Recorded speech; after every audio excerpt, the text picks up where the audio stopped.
On the agenda is presentation by the Commission President-elect of the College of Commissioners and their programme. I will now give the floor to Mr. Juncker. Go ahead.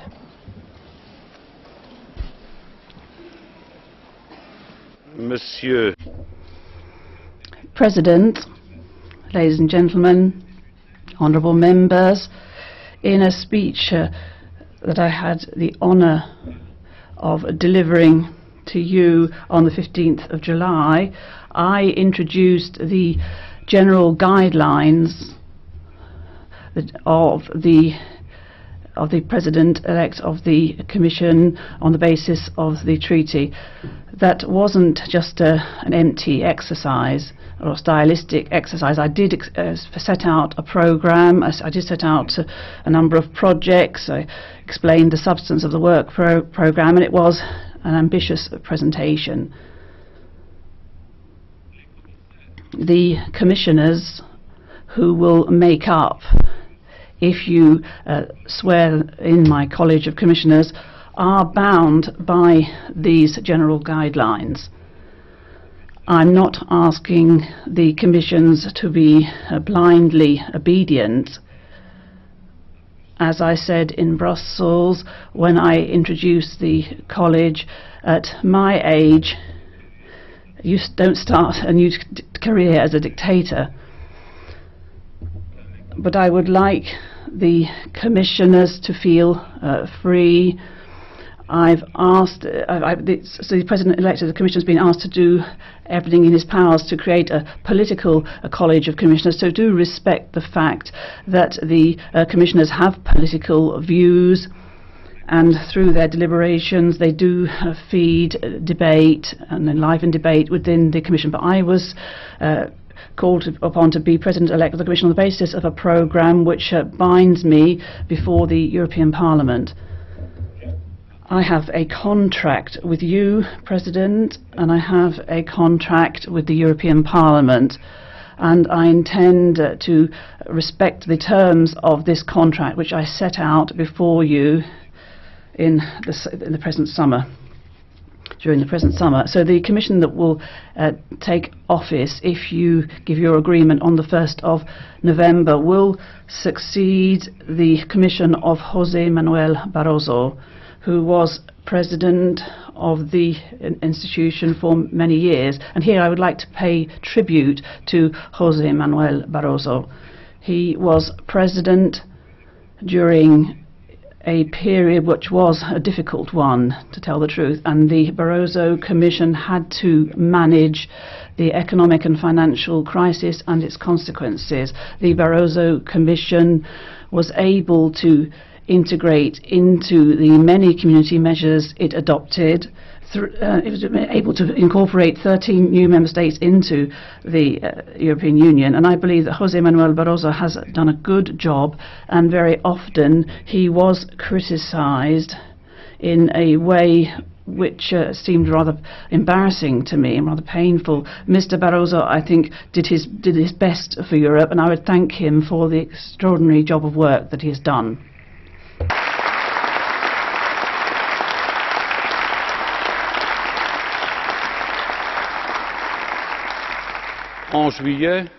In July, I promised that I would put together a political commission, and I had said that the next commission would be political in nature, very political in nature.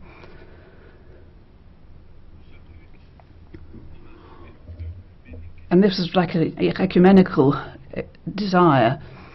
That, and in fact, many of you have called for this thing as well. We're not just an anonymous bunch of technocrats. The Directors General, who are very competent, they have to obey the commissioners and not the other way round. And so therefore I did all in my powers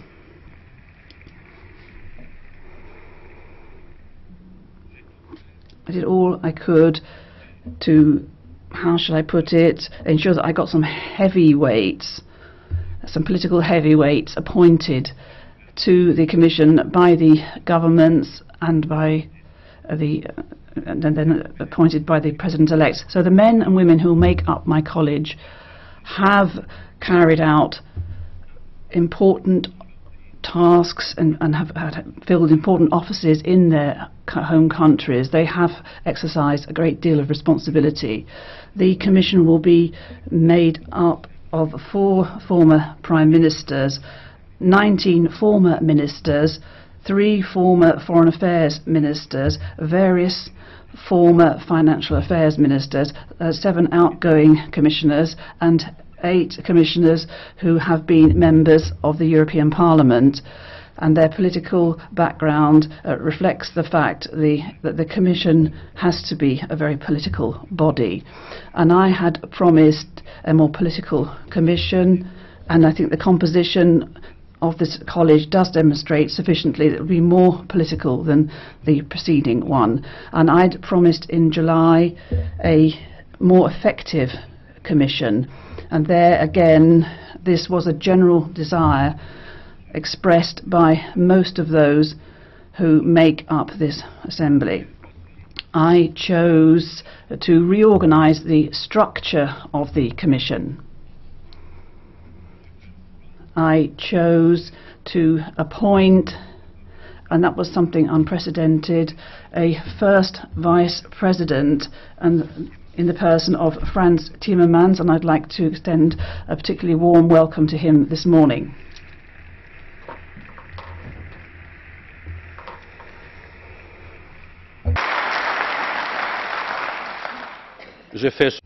I made that choice because I've known him for ages. I made that choice also in order to provide in the Commission the political balance that the appointment of the various commissions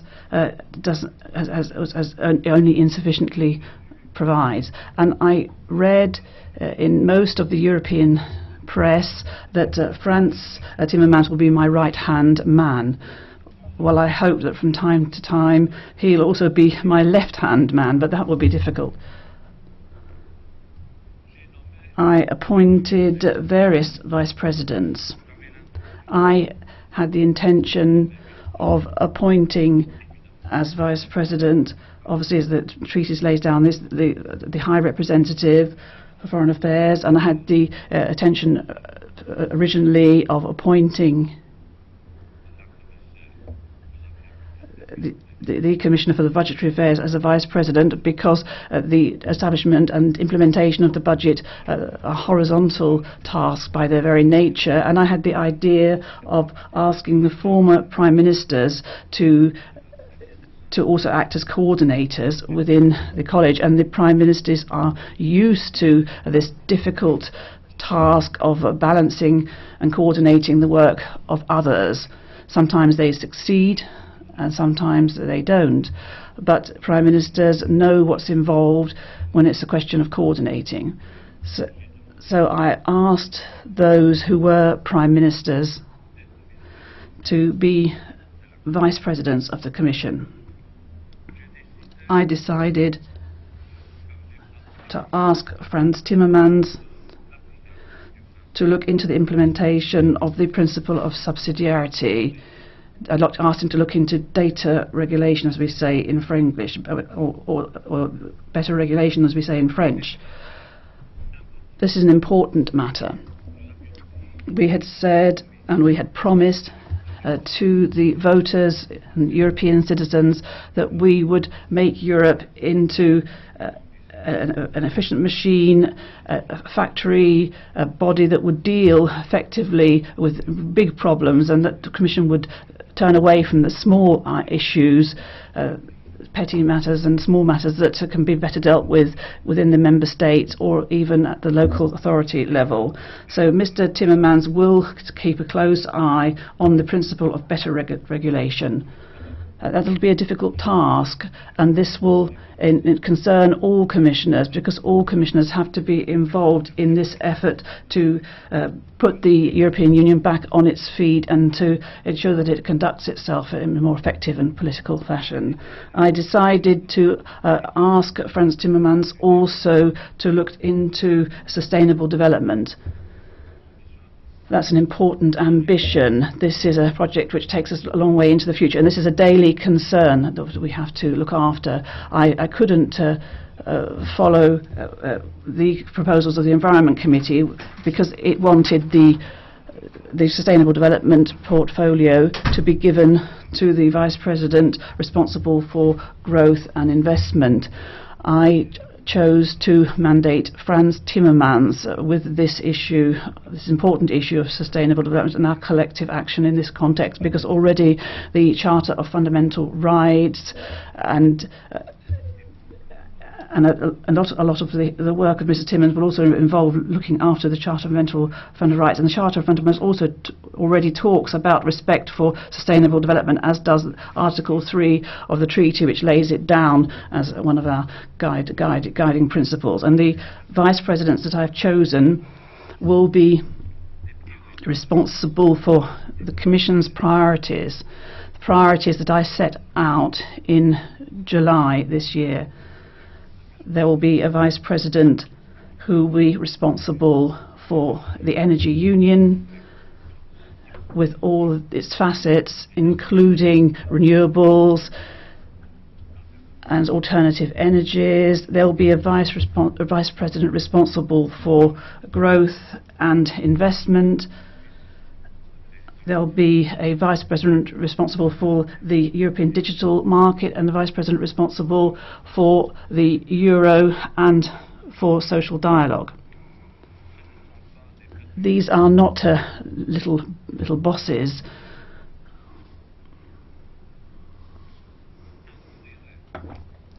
Who would boss around the other commissioners.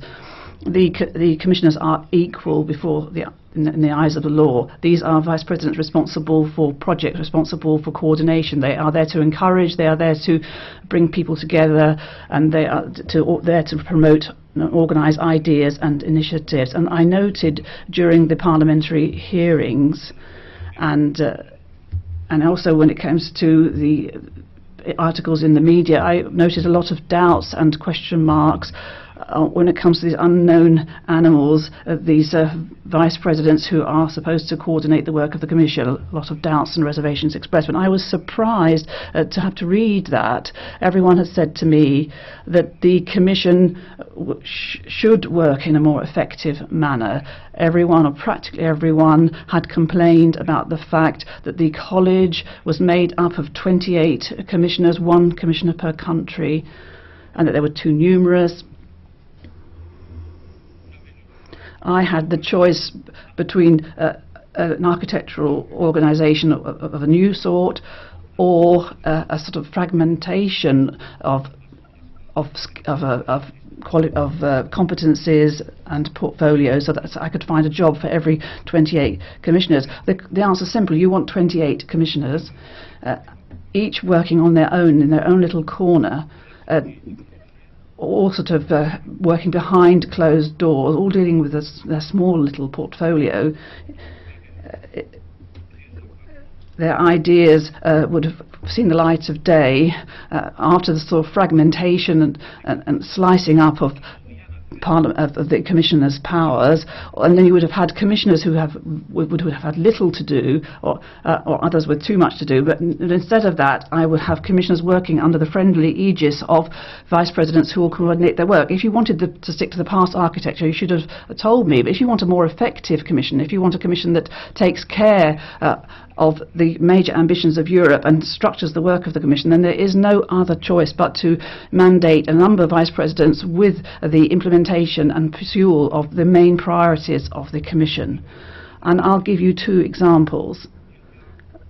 There is a vice president for the Euro and for social dialogue, and then there's a commissioner for economic and financial affairs and taxation, and there's another commissioner with social affairs, and then there's the European semester. It's obvious that someone, in fact the vice president in charge, has to coordinate the initiatives of the Commissioner for Social Affairs, the initiatives and the initiatives of the Commissioner for Economic and Financial Affairs. The European semester is not just an economic and financial semester. The European semester and the country-by-country recommendations to be published by the Commission have necessarily to take into account social dimensions of the economic and social union, of the building of the economic social union.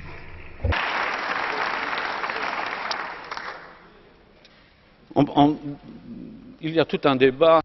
There is an entire debate about the AAA. Everybody wants the AAA rating, and in fact within the Eurozone there are just 2 countries left who have the AAA rating, Germany and Luxembourg.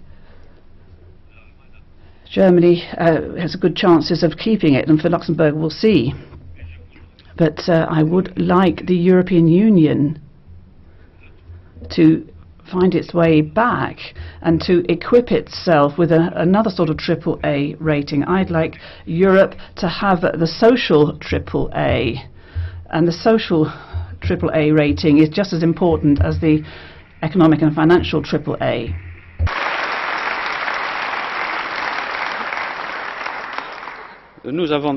We have appointed a Vice President for Growth and Investment.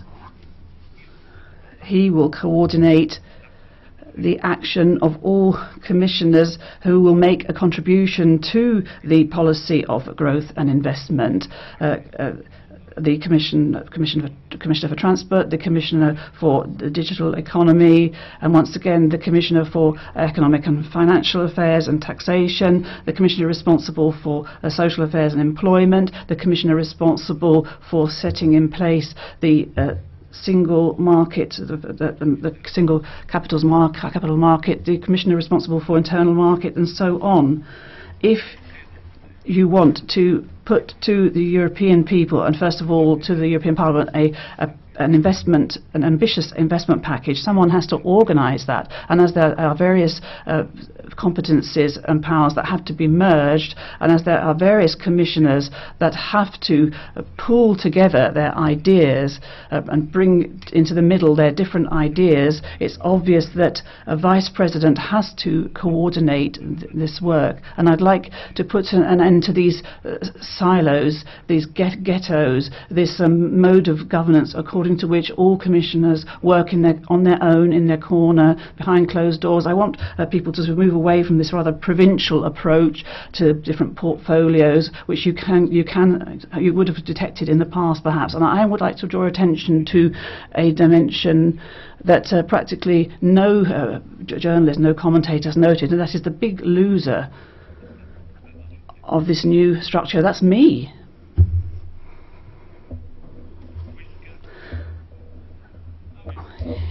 Yes, I like your protesting for the simple reason, and that is I have delegated a lot of my presidential powers to the vice presidents. I'm the one that loses out. You can't set in place vice presidents responsible for projects if the president carries on acting at the head of the commission at the helm, as has been the case so far. And I'd like to say here that if in order to get an item on the agenda of the College of Commissioners, well, first of all, I want to see the agreement of the Vice President responsible for the coordination of that area. But I'm not making any threats. Those who delegate their powers can, if necessary, take them back. So those who have handed out their powers can take them back. So, for the rest, the vice presidents will be responsible for the work that so far was the sole prerogative of the president of the Commission. And I had promised in July to keep an eye on the fact that there be enough female commissioners in the new Commission. We have 9 female commissioners, the same number of women as there was in the Barroso Commission, and I had to fight to get the national governments to put forward 9 women. At the end of July, 2 weeks after speaking to you here, we had 3 women appointed by member state governments, and I had to persuade a lot of governments to send a female commissioner, and I had to turn down a lot of male candidates. And I won't tell you which commissioners' designations, because I don't want to embarrass those prime ministers whom I managed to persuade to appoint a female commissioner. But to tell you the truth, 9 women out of 28 commissioners is still pathetic.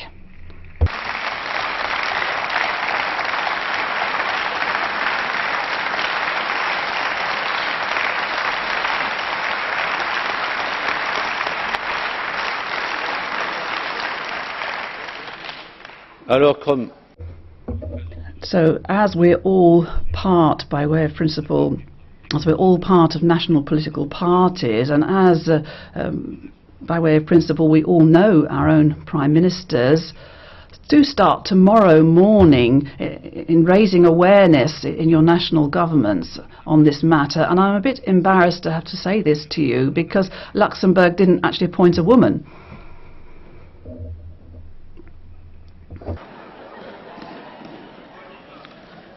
Il le fera sans doute la prochaine. Luxembourg will do that the next time, I'm sure.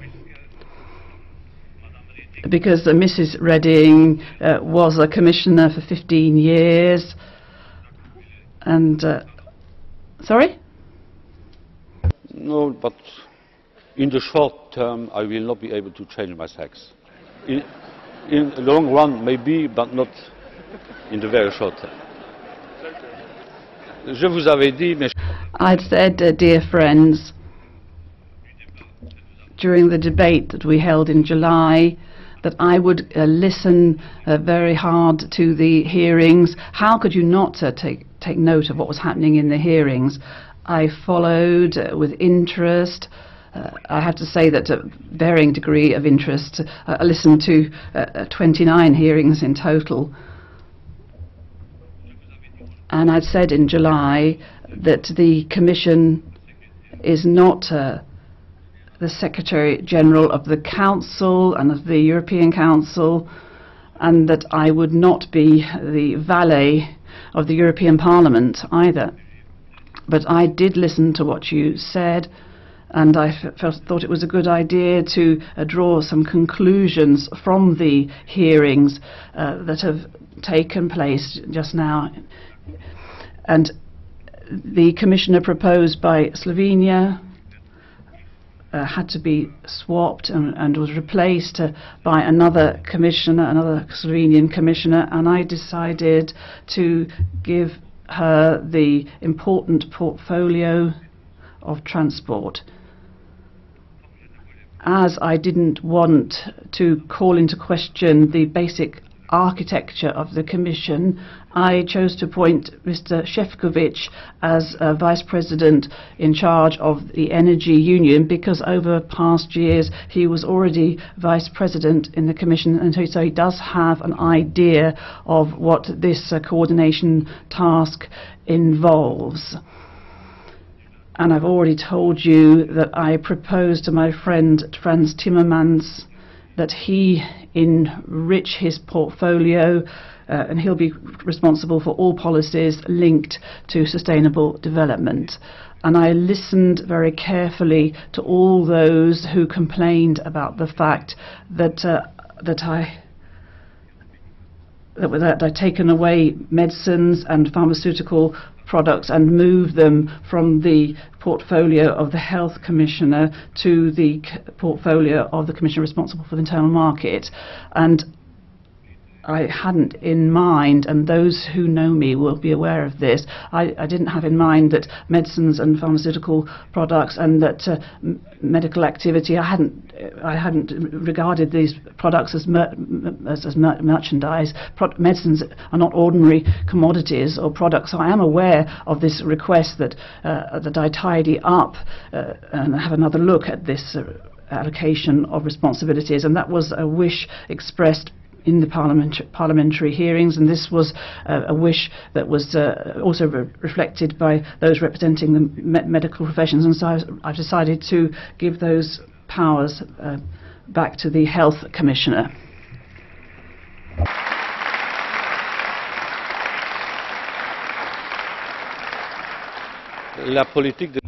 When it comes to space, policy for space, in my eyes, this is a promising sector for the future, and it seems more appropriate to me to mandate the Commissioner responsible for the internal market with a space policy, as was the case when earlier commissions were put together. And citizenship, yes, I followed your debates on this matter, and I was aware that a certain number of comments had been made, that there was a certain amount of unease, and so I chose to allocate the citizenship portfolio to the Commissioner responsible for migration and home affairs. This is a responsibility that will be shared, obviously, with the Commissioner for Justice, and I've added to the dossiers of Mr. Navracsics, sport. So those are the conclusions that I drew from the hearings that you held in the European Parliament. Sorry?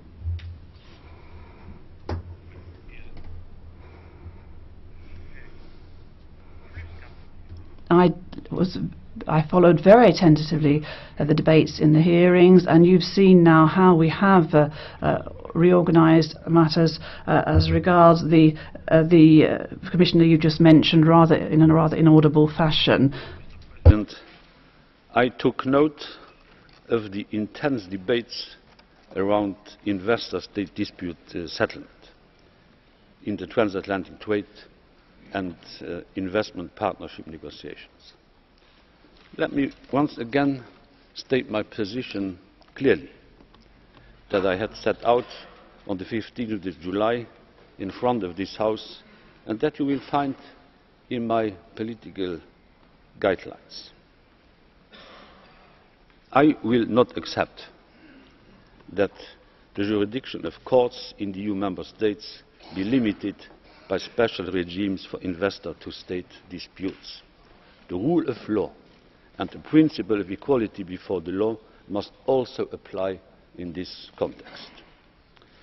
The negotiating mandate foresees a number of conditions that have to be respected by such a regime, as well as an assessment on its relationship with domestic courts. There is thus no obligation in this regard. The mandate leaves it open and serves as a guide. I had thought my commitment on this point was very clear, but I'm happy to clarify and reiterate it here today, as a number of you have asked me to do so. In the agreement that this Commission will eventually submit to this House for approval, there will be nothing that limits for the parties the access to national courts, or that will allow secret courts to have the final say in disputes between investors and states. I have asked Frans Timmermans once again, in his role as First Vice President in charge of the rule of law and the Charter of Fundamental Rights, to advise me on that matter. There will be no investor-to-state dispute clause in TTIP if France does not agree with it too. And I'm confident that with your support we can negotiate an ambitious trade agreement with the US along these lines, with full respect of European interests and the rule of law. I'm strongly committed to the ambition to conclude the trade agreement with the US, but I have promised to this Parliament and during the campaign that I will be attentive to European rules and mainly to European protection rules we have to negotiate with our American friends. We will bring this agreement to a good end, but I wanted to be as clear as possible on this very issue. President, I'm going to now speak in the language of the winners of the World Cup, but although at the moment that you seem to be a bit weaker in that sphere.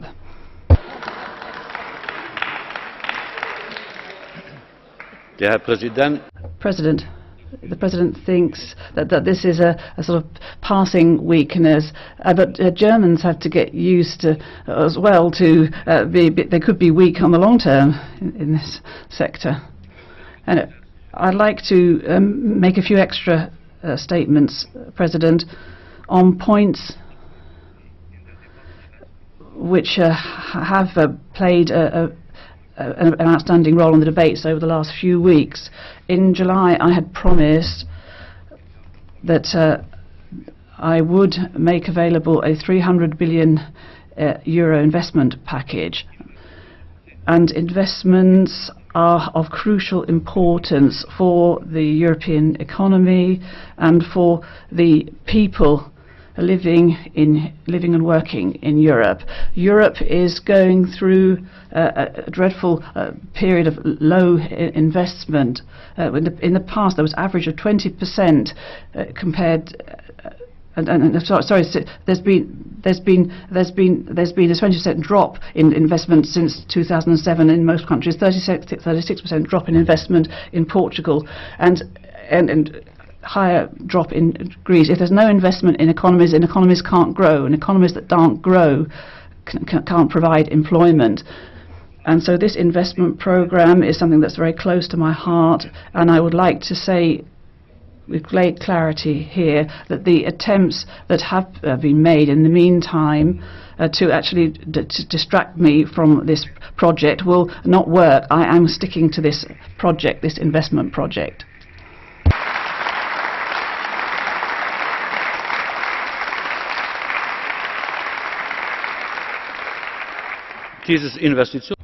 This investment program cannot be financed through further incurring of debt, the further contracting of debt. We have to be careful that we use public money in an intelligent and smart way, and we also we combine public monies and private monies in order to promote the economy. Economists know that the private entrepreneurs need that they have a role. It's not just states that are responsible for dealing with unemployment. The economy, the entrepreneurs have their own responsibility, and I'm appealing to the leaders of the European economy to do their bit to ensure that the situation on the European labour market improves, and so that we get back to the investment flows that we had in the past and the investment flows that we need urgently in order to get the economies going again. I will not, as originally planned, be making available the investment programme within the first 3 months of the work of this new Commission. We're putting forward this investment programme during the first 3 months. The responsible Vice President, Mr. Kaitan, and I will present the programme, however, before Christmas. There is a need for haste, there's a need for urgency, and we have to meet these needs as soon as possible. So this investment programme it's not just going to be a cyclical programme of the sort that we had in the 70s, that the heads of state put forward in the 70s. Business cycle programmes are just a flash in the pan. What we need are targeted investments which lead on the mid-term to more growth. We need investment which will strengthen the clout of the European economy, not just putting money into people's hands so that we create the impression that something is being done. It's not. We have to work hand in hand with the private sector in order to promote growth and promote the growth potential of the European Union on the mid-term, and to strengthen that growth potential. And I'm saying this as well because the main task ahead of us is the combating of unemployment, and combating unemployment means not just looking at the scandalously high youth unemployment in many member states. We're looking at the problem in general, but in the context of this general effort, this overall effort, we have to pay attention to the European digital economy. The European digital single market needs to be worked on, and our colleague Mr. Oettinger is going to be dealing with this very important area. And employment, for example, in the area of the digital agenda, and the investment that could be made and must be made in the area of the digital agenda would give us a growth push of 250 billion over the next few years, and we will try to ensure that this happens. A lot has been said about the Stability and Growth Pact. There's been lots of criticism, lots of discussion, but we haven't reflected much on that in particular over the last few months. And here as well, I would like to speak clear language. I will abide by, and the Commission as a whole will abide by, what the European Council, in the context of its powers, decided on the 27th of June on the issue of the Stability Pact. The rules will not be changed. All governors, all hesitating government must ensure that the rules are not changed. That the rules will not be changed. Have I done something wrong there? Das Regelwerk wird nicht. We will not touch the rules for the Stability and Growth Pact, but the rules will be implemented with that degree of flexibility, which means that the very clear and relevant texts of the treaty and other legal texts which within what's allowed by the treaty texts. So we're going to be rather undramatic in our approach. We're going to do what the European Council has called upon us to do. We'll do what I said when I spoke in July before this House. We have to have budgetary discipline, we have to have flexibility, and we have to have structural reforms as well. Without structural reforms, which on the long term will get the European economy going again and improve the labour market, there can be no flexibility.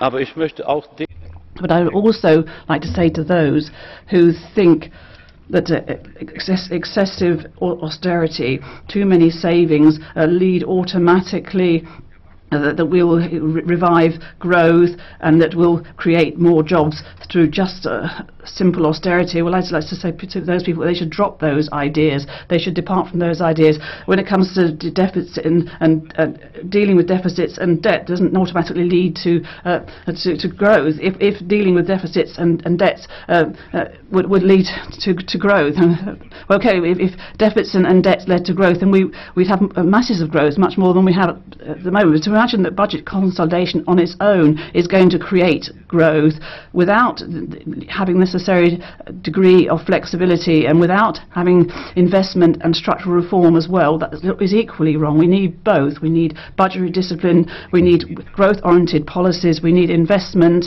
so that we can, with the necessary speed, move into the future. And finally, ladies and gentlemen, I'd like to point out that there have been many questions about what I said in July about enlargement.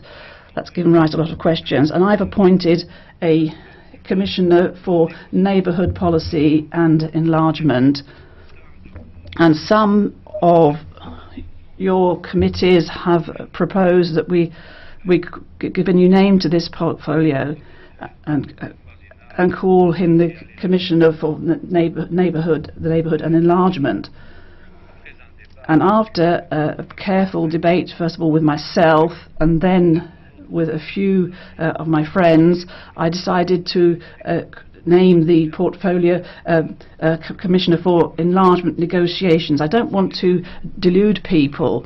I don't want to create the impression to those who are candidate countries that they could become members of the European Union over the next 5 years. There won't be any new member states during the mandate of this Commission. It's not feasible.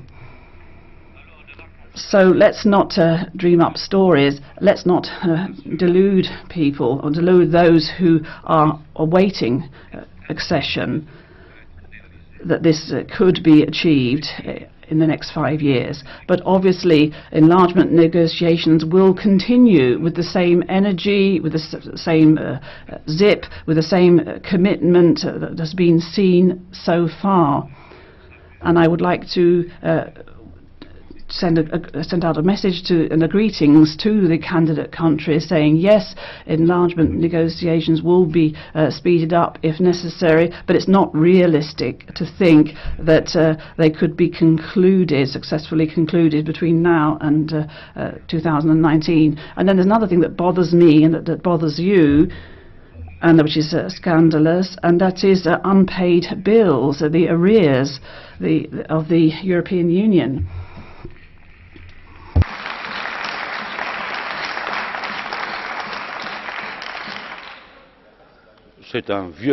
This is an old problem.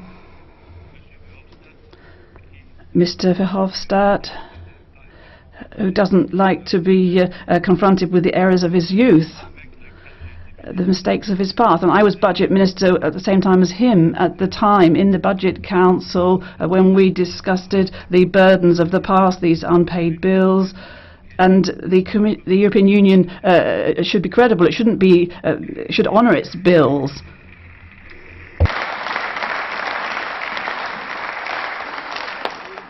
Voilà, monsieur. So, President, ladies and gentlemen, honourable members, these are a few comments I wanted to make, the light I wanted to shed on this debate and my answer to your many questions. We will be working against an international backdrop which shows us every day that we're living in an ever more dangerous world.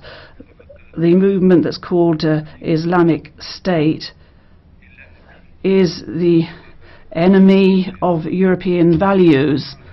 We can't accept their actions. The Ebola crisis requires an energetic and rapid and organised response, a very concentrated and coordinated response of the European Union. I don't have the impression that at the moment we have been up to the level, we haven't acted in consonance with the urgency of this epidemic. And I'm very sad to note that as long as this was just a problem for Africa, we did nothing at all. The very day that the epidemic arrived on the shores of Europe, we suddenly started to act. We should have acted earlier.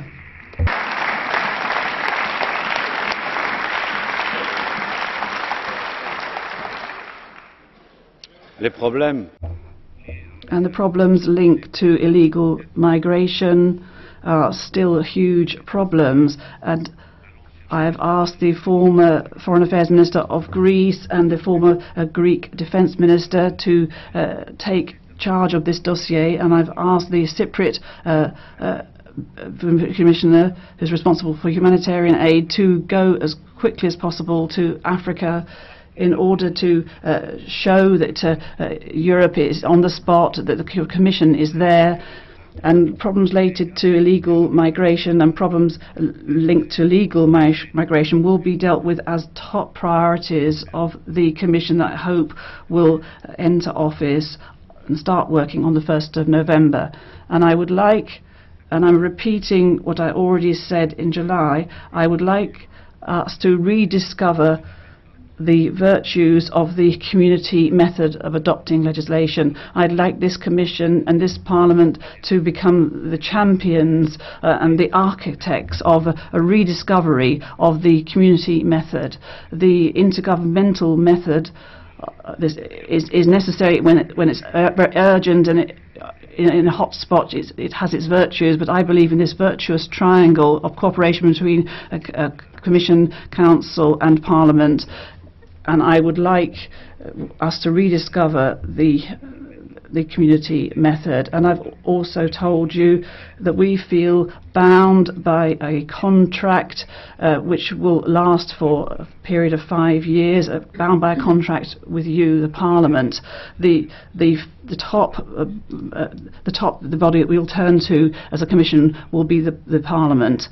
You'll be our first reference point. Parliament has become the natural place for keeping an eye on what's happened. And obviously the European elections of the 27th of May gave us certain lessons to learn, and we have to learn those lessons. And I understand also that among you there are those who are not in favour of seeing political parties putting down heads of political parties being heads of electoral list. And I can say today, and I say to those who didn't like that process, that you won't see it again. In 2019, the election campaign will be...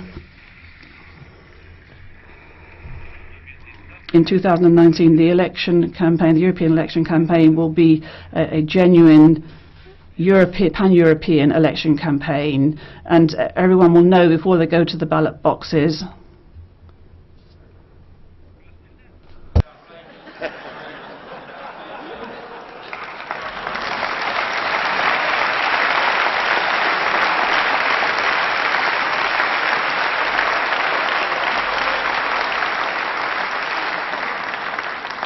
La démocratie. Democracy is European as well. We have a continental democracy, and if Europe becomes more democratic, it doesn't take away in anything the importance of the member states, and the member states are not inventions, temporary inventions of history. Wait for the interpretation, says the President. The nations are not provisional temporary inventions of history. Nations are built to last, and those who want Europe have to respect nations and member states. You don't build Europe in the teeth of what member states want. The member states have their wealth, the wealth of their history, their cultural legacies, but you build Europe on the basis of goodwill, cooperation between the member states, the goodwill we find throughout Europe in civil society, among our citizens, in the member states, and in our national parliaments as well. And I'd like to repeat my conviction, and my conviction is that this will be a last chance saloon commission. Either we succeed in bringing European citizens closer to Europe, or we will fail. Either we succeed in making Europe a political body dealing with major issues and leaving aside smaller matters, petty matters, or we will fail. Either we succeed together with the member states, with the governments, and with national parliaments and with social partners in dramatically reducing levels of unemployment, or we will fail. Either we give back chances to our young people, give them hope again, or we will fail. Let's seize that opportunity. Let's get Europe moving again. Europe deserves our efforts, and I count on you, President, I count on you, honourable members, to give your support to the Commission, give the support to the Commission in the many tasks facing it, and many tasks facing you, and the many tasks facing our European citizens. Thanks for paying attention.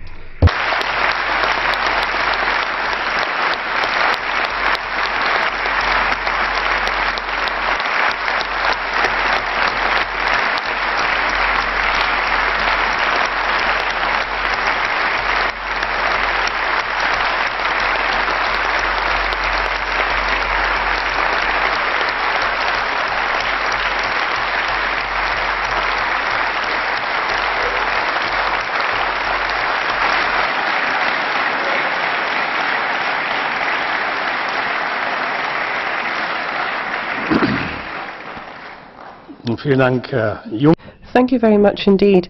I now open the debate. On behalf of the EPP Group, Mr. Weber. Honourable President of the Commission, colleagues, first of all, I'd like to express my thanks for the speech that we've just heard, for the experience that permeated it and shone through from it, and for the political approach that lies behind it. And in this issue as to which gender the Commission's President is, I think he should stay just as he is. Colleagues, I'd just like to remind you that we have reached the culmination of the process of investiture at European level, and citizens, voters, take centre stage. The voters have voted for some people who reject Europe, which is their perfect right, and they've also voted for people who want to shape Europe and bring Europe forward. So now we're talking about the investiture of the Commission. We had this system of Spitzenkandidaten, top flight candidates, and so a different approach was taken, and I think that this meant that Europe has taken enormous strides forward in terms of democracy. Involving voters on today's date is something that we have been able to observe as a culmination of process over the last few weeks. Colleagues were proposed by the Member States, and we had the opportunity to ask them questions. This was a very important moment in the life of the Parliament. We took the hearings very seriously, and irrespective of the nationality and political orientation of the candidates, we gave every one of them an equal chance to convince us, to persuade us. Now, we didn't expect perfect experts in a given field, but people who have a burning passion for Europe and for what Europe does, and who want to work for that over the next 5 years. Now, we have not seen any national parliaments in which ministers, prior to assuming office, have to show accountability, have to be asked about this. Now, we are very proud of the fact that we do have a procedure of this kind, and that we have stuck up for our prerogatives, and we're proud of having this right. Colleagues, just a few words about the timetable, because there's always been this issue has always been at the back of our minds. It's true that there is a cost in monetary terms, but we were asking the European Council about Ms. Mogherini, and we were asking about how much it cost for the European Council to take a month over a decision. So we in the European Parliament are on schedule, we're on track in time terms, and we've done a lot of work to ensure that that's the case. Jean-Claude Juncker has put forward a team and has responded to the results of the hearings in the individual specialist committees in our House and what they thought about the hearings. I'd like to express my thanks for that. And there are vice presidents who will be involved in coordinating, and we in the EPP support this. And here we've been thinking about the Member States. And Mr. Frans Timmermans, we've heard from governments about what the European Parliament shouldn't be doing, but now what we're seeing is that things are being implemented and things are being explained at home, which is a good thing. So it's good to have national members of Parliament brought into the Commission, and we're going to have a citizenship commissioner. I mean, so this means that, let's say, a student from Spain has to leave home because they can't find work, or an entrepreneur who's confronted with the difficulties of overcoming the obstacles inherent in having 28 sets of data protection rules. Well, you can count on the European Parliament for support in tackling issues such as this. And we support the proposal put forward to us by Jean-Claude Juncker as an EPP. I don't know, colleagues, how you feel, but I think we should get down to work. After this process of consultation, I think we should now get down to work. And I am delighted to be able to have reached this stage. I know that we're not talking about easy issues. We're talking about a stable Europe that has to respect the rules. We're talking about growth. We're talking about the challenges of migration in our continent and how to deal with that. So I'd like to express my emphatic thanks, Jean-Claude Juncker, for you saying that the national level has to be respected. This is very important to the EPP. And over the next 5 years too, after having had a few introspective years looking at what's going on here, we can start looking at developments in the outside world. Now, we saw Mr. Barroso bidding us farewell, and he told us about what tasks lie ahead. And the message from his final statement, to my mind, is that in spite of all challenges, if we stick together, if we're creative, if we work together, if we show commitment to resolving difficulties and problems, we will manage to achieve solutions. We have to work in a constructive spirit, and José Manuel Barroso motivated us with his speech, and I think on the basis of that motivation we can get down to work.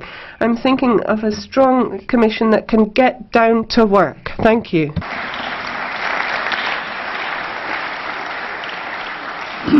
Das Wort hat jetzt für die sozialdemokratische Fraktion. Now on behalf of the Socialist Group, Mr. Pittella.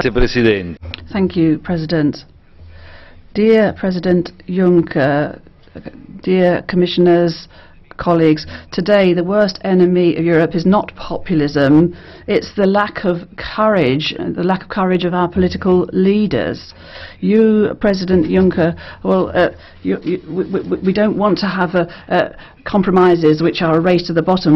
We want to support the choices of our citizens. We will be on your heels. We'll be encouraging you. We in the group of the Social Democrats will be the critical spirit of the majority, and you need this critical spirit in the Commission. We kept a critical eye on the negotiations which took place over the last few weeks. We were very critical during the hearings. When it comes to Frans Timmermans, if he'd not become Vice President responsible also for sustainable development, then this Commission would have been much weaker. Today you made some important points. You talked about a political contract with us, and we are proposing a pact with our citizens, because what's of interest to us are the lives of ordinary people, and we're not interested in abstract politics. And today you talked about one of the most important products for people in their everyday lives, and that's medicine. And you had given the responsibility for medicine to the Commissioner responsible for industry and internal market. But what have medicines and public health to do with the internal market? And today you've announced that medicines and pharmaceutical products will go back to be part of the portfolio of the Commissioner for Health. We don't want to stick a political flag to that, or a political marker, but that was our battle, and we are proud to have won, proud of your response. Also on TTIP, you have made some important points there as well. For us, 2 points are going to be decisive when it comes to the European pact that we're sealing today. The first one is the investment plan. We will not accept under the counter a simple skin-deep operation when it comes to investments. It's the credibility of the Commission that's at stake with investments, and possibly the future of the European project. You're aware of how important these investment packages. We will support you, and when it comes to this challenge, you need us, but we also need you. We need we mustn't allow Parliament to be sidelined when it comes to the establishment of this investment programme. Together we have to challenge the most reluctant member states, and I am going to propose 3 important key moves. First of all, let's give some of the bailout fund to the EIB, and let's increase the fund of the EIB in this way. Secondly, let's have a smart way of counting European investment in our national accounts. European investment shouldn't be part of national investment in our accounts. And secondly, let's be ready to swim upstream. Let's stake everything on culture, because today growth depends on creativity. Look at the results when it came to the awarding of Nobel Prizes over the last week. Look at how many Europeans became laureates. Today we must multiply by 5 the investments and the financing for cultural programs. We can do that, and that way all European citizens can win the most important Nobel Prize, which is the prize of growth, and that will be a way of wiping out this shadow over the Commission, and that is that culture and education are poor relations, not important, and could be sacrificed in the name of horse trading with the more fragile and weaker governments. And the second pillar of this European Pact is the social Europe. Growth isn't an aim in itself. Investment and growth have to be there to serve solidarity. And here again, we're talking about people's lives. We don't want a race to the bottom between European workers. So we want the directive on the posting of workers to be reviewed. And then we've got to act as well to support women, above all women who are working. You have done your most, and I will acknowledge that, to ensure that there be a better representation of women in the Commission. But we didn't succeed, and it's not your fault. But as Mr. Weber said, you don't need to change gender. We're going to work in order to support women, above all working single mothers. We're going to adopt practical measures. During the life of this Parliament, we've got to adopt legislation on maternity leave. That was buried in a hurried and guilty fashion by the Council. And you spoke as a statesman, you spoke as a champion of Europe, and in fact, your presentation was made even better by your run through and description of the present foreign policy situation, and also improved and enriched by what you said about migration. And we note here with pleasure a change in approach, that you've shown more ambition, and now we have Federica Mogherini as High Representative, and she will have new responsibilities as well, and we can now live up to those foreign policy ambitions. We know how necessary it is today, given the terrible emergencies that are being lived through on the African continent. President, Commissioners, you have before you a huge job of work. The Socialist and Democrat group will support you and would ask you to be courageous. Don't stop, don't hesitate, and if you stop, don't worry, we'll be there behind you, pushing you forward. Good luck.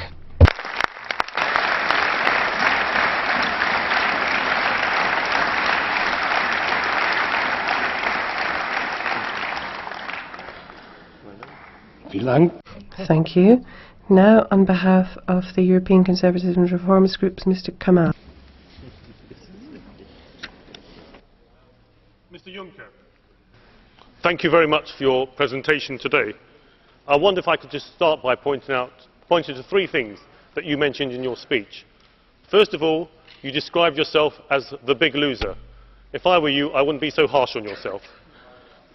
Secondly, you hit the nail on the head when it came to the debate on what some call public investment and what others call debt. We need to resolve this issue. We need to make sure that we learn the lessons that you simply can't spend more money than you've got.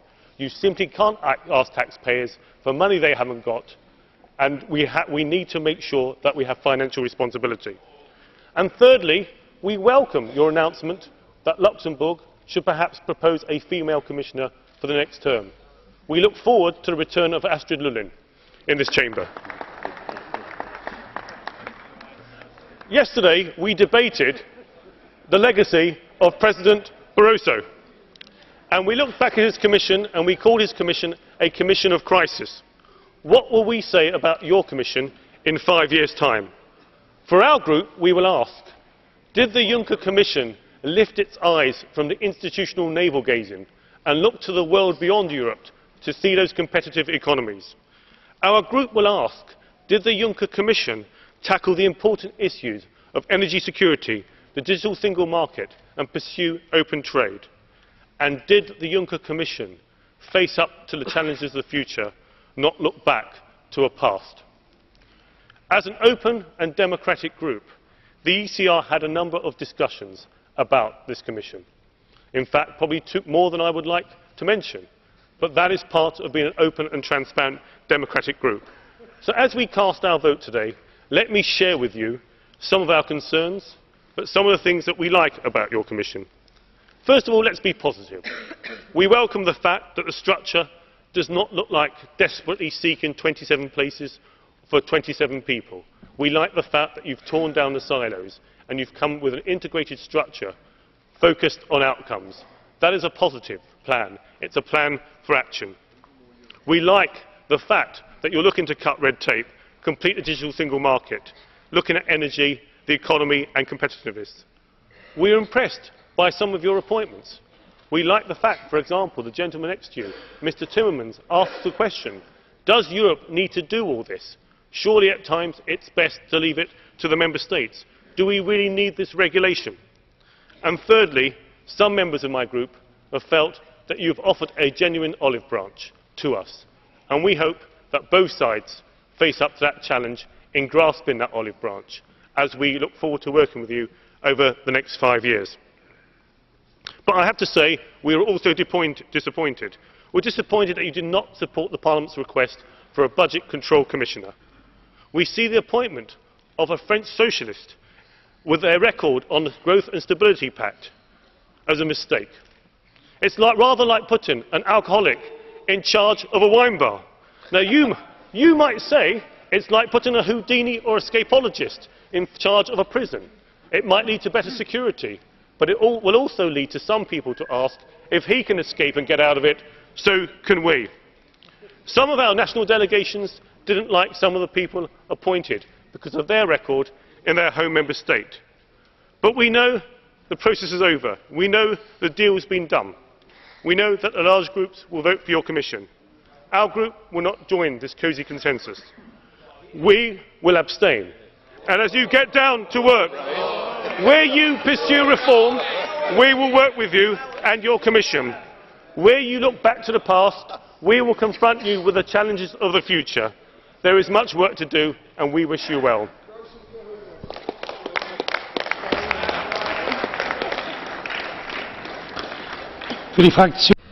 On behalf of the Group of the Alliance of Liberals and Democrats, Mr. Verhofstadt. Chair. So, I can tell you it's not an abstention for the Liberal group, so it's a clear yes for the new Commission. A little bit of courage, Mr. KAMALL, in the start of this new Commission, please.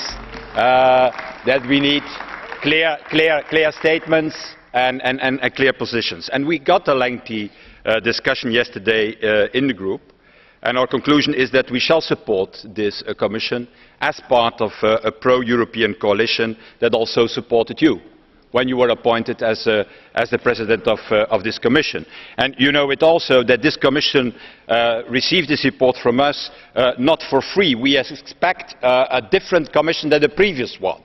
We expect a Commission with ambition, a Commission with vision, a Commission that can lead us out of the crisis, and not what we have seen the last 5 years, a Commission that became more and more the Secretariat of the Council, and a Commission that waited first of all to the green light of Paris and Berlin. In fact, I have to say Berlin and Paris, the opposite, before it was acting. And to give you one example, we are still waiting 5 years after the start of the financial crisis on the legislative package on economic governance in this Parliament. So that's the reason why we give you this support, that is to change the way the Commission is handling, to come back to the communitarian method and to lead us out of the crisis.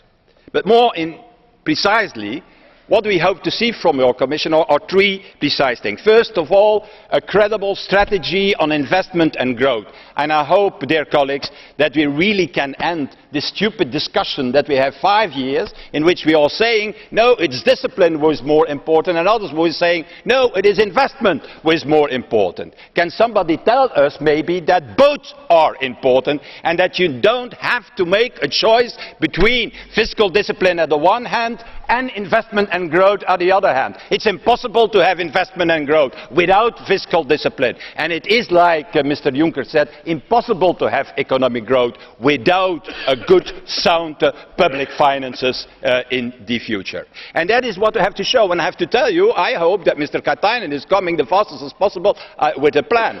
You are talking about a 300 billion euro, mostly repackaging. You know what the problems are. The problems is that the investment gap today in Europe is not 300 billion. The investment gap in Europe for the moment is more than 800 billion, is near to 1 trillion of lacking investment, private mainly, in our infrastructure, in digital, in the energy grid, in transport, in innovation. And what I hope is that in the coming months you can come forward with a credible strategy and plan to close that gap. Not by the classical way, say, yeah, we shall increase a little bit the amount of capital in the European Investment Bank. You need to come forward with a credible strategy like the Lord did it, creating the internal market for consumer goods. We need a new way forward in the integration of the European Union, in digital, in energy, in innovation, in our capital markets, who are not unified for the moment. And that is what we are waiting for, the fastest as possible, because we need it. And the second thing is, can it work, this new structure? We were always in favor of coordination and clustering. I hope it can work. But I have to tell you, I have some doubts about it. In a marriage, it's very clear. You don't decide everything together. I decide in my marriage about questions of peace and war, and my wife is doing the finances. So there's a clear division of power in my... But I don't know if appointing 2 commissioners for the Stability Pact is the way forward. I think that it could be a source of problems, and I hope that is not, because I'm very much in favor of coordinating and clustering, and I hope that in any way we shall not see internal battles inside your Commission. We got a long deadlock in the European Union with discussions between Paris and Berlin on the future strategy of the European Union, we cannot afford ourselves to have a deadlock because Mr. Dombrovskis and Mr. Moscovici have not the same opinion about the appliance of the Stability Pact and about the future strategy. So I want that we look to it near and that you intervene immediately if such a deadlock could exist. And then finally, the new Commission should be also univocal on European values. And there is a problem. You have already indicated the problem. Maybe Mr. Navracsics is competent to be Commissioner, but not on the portfolio you assigned him. You have announced now, a few minutes ago, that he should no longer be responsible for citizenship. I think that's a good step forward. Does it solve the whole problem? I don't think so. Yesterday you received a letter by Mr. Bernard Foucroul, the director of the music festival of Aix-en-Provence, and that in the name of a long list of eminent European artists, painters, composers, actors, architects, directors of opera houses, theatres. And I want to tell you that we fully back, in fact, the content of this letter. And in any way, if you don't have other proposals to make, what I hope is that the structure that you have put in your Commission, where vice presidents are coordinating and controlling, in fact, also the work of the other commissioners, is also applying to the portfolio of Mr. Navracsics. And that Mr. Navracsics, in the way he is doing his job, is doing that under the control of the different vice presidents of the Commission responsible for civil liberties. That said, dear colleagues, the credibility of this Commission is not only a question of economics. It's also a question of values, because Europe is also about democracy and about human values. Thank you.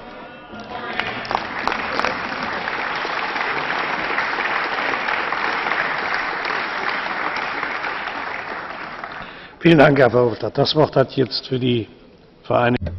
Now, on behalf of the European Left, Mr. Sklilotis. President, Mr. Juncker, colleagues, the GUI NGL has serious reservations on the nomination procedure for the new commissioners. We have this for reasons of policy.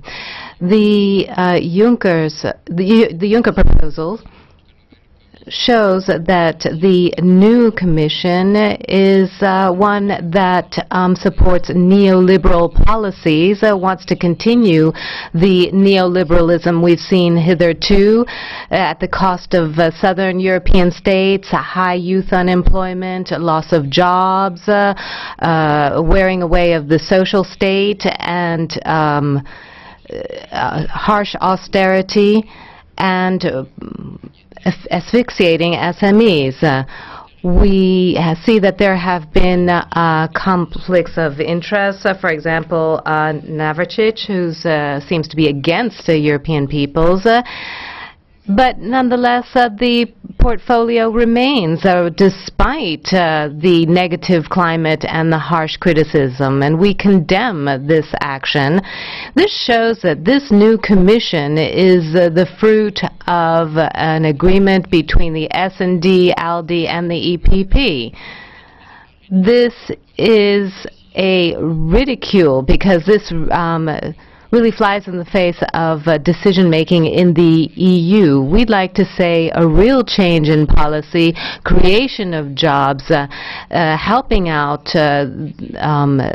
the social sector and helping us get out of the crisis in another way than just applying austerity. We cannot turn a blind eye to this type of policy, and for this reason the GUI NGL will be voting against the neoliberal policies that this Commission represents. Thank you. Now on behalf of the Green Group, Ms. Harms. Colleagues, Mr. Juncker, you know, you're all aware that I appreciate Mr. Juncker, and I'm not alone in so doing. So I think that I belong to the majority of members of this House in that respect. But my group will nevertheless say no to the Juncker Commission after a long process of deliberation and intensive consultations. That is our decision. And to take Mr. Verhofstadt very seriously, I think that the decision that Mr. Navracsics should get this particular portfolio is in itself grounds on which to say to the Commission, particularly after the experience of the last Commission, to say no. And I'm thinking here of Commissioner Reding and the problems she encountered. But we have more reasons, and I don't want to go through them one by one. Instead, I just want to try to carry out an analysis of issues which, for the Greens, are very important in a situation where we're talking about new beginnings. Now, you are breaking off with the idea that economic revitalization can be achieved on the basis of the most stringent budgetary discipline in countries afflicted by crisis. That comforts us. I mean, we like this, but we just don't know where the money's supposed to come from, which will be needed to an even greater degree than you have sketched out. And the second point, which we're particularly baffled by, is that money in investment programs hasn't been linked to an idea as to how the European Union can give a future to citizens of Europe. And I'm saying this in all seriousness in relation to the upcoming Council. After years of a very committed climate debate, preparing for a climate summit at which we're seeing problems with the European approach. Now here really we have to get the Commission to recognise what the challenges of the future are. It cannot be the case that Mr. Oettinger is having to head up these negotiations about gas consignments or deliveries from supplies from Russia, and then at the same time the targets for renewables and indeed for energy efficiency are being whittled away at. That is not something which helps to lay the groundwork for a future. So I think, ladies and gentlemen, that this is something which was lacking in your speech, Mr. Juncker. Looking at the architecture, we're talking about the allocation of portfolios on climate and energy. There's a complete absence of the idea of sustainable development, which is a further very serious and weighty reason to say no to this Commission. The suspect that growth can be generated on the basis of deregulation is something which crops up in relation to the TTIP relations. Achievements of Europe are not going to be continued. I mean, citizens are interested in consumer protection and a good agricultural policy, and on that basis European support could be garnered across Europe. So, ladies and gentlemen, another major issue has been refugee policy, but here we've seen a failure of the last few years in policy pertaining to refugees. Promises were made to create a separate independent portfolio. This has not materialized, and I deem this as being distancing oneself from this enormous challenge, particularly if you look at the situation in the Mediterranean and look at what we've done up to now. It's just not a responsible manner of dealing with this topic. So I'd like to congratulate Ms. Mogherini. Mr. Juncker and Ms. Mogherini will be taking over these top positions at a juncture at which, in spite of the ceasefire, war continues in Ukraine. You are assuming your responsibilities and powers at a juncture at which, given the way the situation is escalating in Syria and Iraq, we don't really know what the response should be. And I genuinely hope that the foreign affairs ministers in the European Union will finally recognise that a good European CFSP can only be achieved together, and that this constant wrangling about the issue of where the powers lie, and it is something which has contributed to the very weak position that we find ourselves in now. Many thanks for your attention. Für die EFDD-Fraktion hat jetzt das... On behalf of the EFDD group, Mr. Farage. Juncker, as you present this morning your new Commission, you tell us that they're all in the last chance saloon. Well, I tell you what, I'll come and see you there. But you're going to have to introduce me to them, because this are pretty much a bunch of non-entities, unknown. I spoke to MEPs this morning who will be voting later, and most of them couldn't even name half of them. And the one from Britain is so obscure, his name Lord Hill, when it should be Lord Who, because you know, the British public couldn't pick the bloke out of a lineup, and he's never been elected to anything in his life, which means he's perfect for the job. Because I don't think that the European public or commentators understand what the European Commission really is. The Commission is the executive, it is the government of Europe, and it has the sole right to propose legislation. It does so in consultation with 3,000 secret committees, staffed mainly by big business and big capital, and all the legislation is proposed in secret. And once something becomes a European law, it is the European Commission themselves who have the sole right to propose repeal or change of that legislation. The community method, which you championed this morning, the means by which the European Commission makes law and holds law, is actually the very enemy of the concept of democracy itself. Because it means in any member state, there is nothing the electorate can do to change a single piece of European law. So we'll be voting against the Commission today, not on the basis of the individuals, but on the basis of the fact that it is a fundamentally in fact anti-democratic form of government.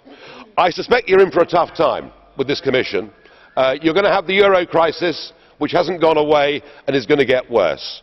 And you're also going to have the UK debate, where now it has become unacceptable to the vast majority of British citizens for there to be total free movement of people, extended to 500 million people, to come to Britain. Mr Cameron masquerades as being an EU opponent, though I note this morning that the Conservatives are so brave that they're even going to abstain. I think this will be the last European Commission that governs Britain, because within the end of this 5 years we will be out of here. Thank you.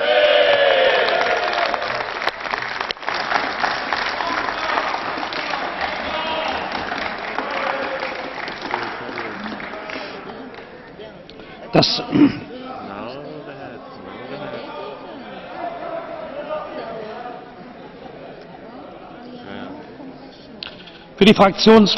And now for the non-attached members, I give the floor to Mr. Vilimsky. Thank you very much, ladies and gentlemen. Yesterday, you didn't mourn when President Barroso took his leave, and today we're not particularly happy to see Mr. Juncker being sworn in with his commission, and I'll explain why that's the case.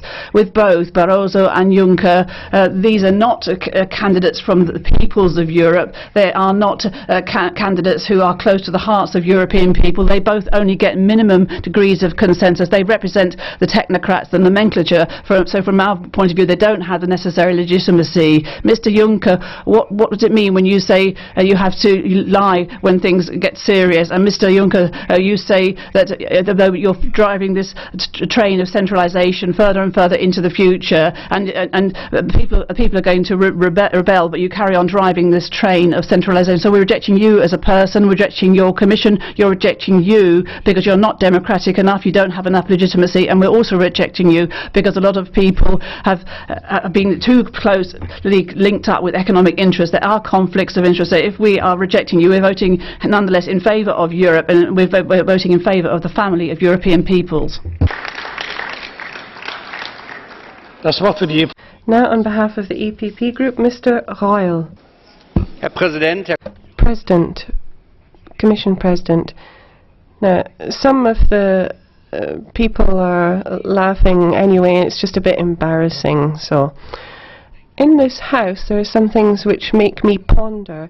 Listening to the speeches made by the GUI and Green group today, they want a commission to represent their party policies to 100%, which is unfathomable. I mean, the questions which is is being asked is whether this Commission, in its current composition and with the ideas behind it, whether it can figure out how to get to grips with the problems. I think it's interesting and courageous to come up with a new structure. I don't know whether it will function perfectly, 100%. But really, at long last, we've got somebody who isn't just talking about something, but who wants to do something of importance and substance. So, I mean, you know, people have been talking about this for years now, and now we've got a structural reform with vice presidents. But of course we do want to see facts as well. We want to see deeds, we want to see results being delivered, but I think that the structure in itself does offer a chance of results being achieved. So I think this is a very exciting, very interesting development. And all right, we can talk about strengths and weaknesses. Not everybody is equal, but I think that this demonstrates that emphasis has been placed on topics which are of crucial significance to people in Europe. We're talking about people's reality. We're talking about creating something which will improve people's living conditions. We're talking about growth. I mean, what is the point of coming up with the buzzwords of all sorts of programs if we don't do something about this? So we have to look at where we can have an impact, where we can achieve an effect. I mean, we can't just take a grape-shot approach and burn money, but we have to weigh up whether the money which is being spent properly and effectively with an impact. So obviously frugality has to be our starting point, because we don't want to waste money, because if we waste money we won't have a chance to have an impact. So I think too little has been spoken about research, innovation and trying to shape the future. And we'll have to fight with the Council about where the focal points should be in future. But you know, we're talking about savings being made in the innovation sector. But you know, I think investments have to be put into that sector. Colleagues from the Socialist group have talked about Nobel Prize winners coming from Europe, but do you know where they are receiving their education? In European institutions? And so let's just look at this kind of issue of substance. Now on behalf of the Socialists, Mr. Bullmann. President, Commission President, dear colleagues, that was a very serious sentence you spoke when you talked about this Commission being a last chance saloon, but I think it was the right thing to say. We hope that this Commission of the last chance saloon will be a lucky Commission. We wish you all the best, but above all we want you to be honest and courageous. And this offer to cooperate with us can only work if we meet in the middle, and that we show courage and honesty. And honesty means that we have to actually call a spade, and we've got to stop just using euphemisms. Over the next 3 years we won't yet be in a better economic situation, because the last 7 years have cost us so much that the efforts now have to be made over a longer time period. But we've got to start with those greater efforts. And Mr. Juncker, don't allow yourself to be deflected from this course of more investment, and don't let people talk you round so that these efforts can be lowest common denominator efforts. No, these have to be maximum yield efforts, and we've got to use this money effectively, but we mustn't have lowest common denominator. We've got to stop with this. These people speaking wise words and euphemisms and not really talking about the truth, not calling a spade a spade. So we wish you all the best. We wish you, and we will give some support, but this support will involve everybody in this House actually rolling up their sleeves and helping. So we all have to have understood that this is the last chance that Europe has, and that's the spirit that will guide our work. Thank you very much, Mr. Bullmann. And now, on behalf of the ECR, Mr. Ludogutko. Thank you. President Juncker, there was a lot of in your presentation which I found interesting, but I am slightly confused. At the same time, on the one hand you were preaching flexibility, and on the other hand you were advocating discipline. on the one hand, you were urging to strengthen the community method, and on the other, you were defending the nation states and the autonomy of the nations. Now, I'm a simple-minded man. I believe that if you take one, you cannot have the other. If you have the other, you cannot have the first. I mean, the word is logical, and political programs should also be logical. It should not violate the laws of logic. I would be grateful for some enlightenment on this. Thank you.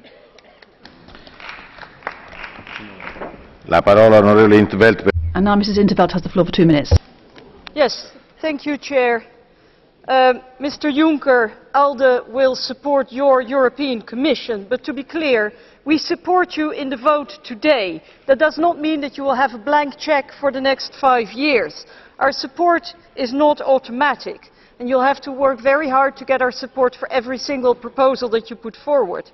But you will get our support for anything taking Europe forward, making it more democratic, more efficient and better able to act and to face the challenges and the crisis of today. We need to get out of the economic crisis, but Europe also needs to take up its responsibility on the world stage. For that we need a strong European Commission. Now, ALDE voters went to the ballot box for a stronger, better, different, a reformed European Union. We want better regulation, yes, but better regulation in our view does not mean dismantling the achievements of the European Union. The voters of the right side of the House, there are very few people left there, they also want to change. They want to dissolve the European Union. That is not the solution proposed by ALDE. But we do want Europe to move. And I'm very worried if I see the so-called große Koalition, which seems to be a paralysing embrace leading to stagnation and the status quo. Europe needs to move. Now, we've talked a lot about the economy, about foreign affairs, about an energy union, lots of concrete things. But I've heard very little about values. And values are not a side issue. They're actually the essence, the core of European integration. And if we want to operate as a political union, then we need a community of citizens based on shared values. So I expect initiatives for stronger instruments to promote and protect democracy, the rule of law and fundamental rights. But we also expect better enforcement if these values are under pressure in one of the member states. And I'm looking in particular to Mr. Timmermans, let's say your Prime Minister, who will be in charge of this task. So, Mr. Juncker, today you have our support, and you'll find us at your side if you take Europe forward. Thank you.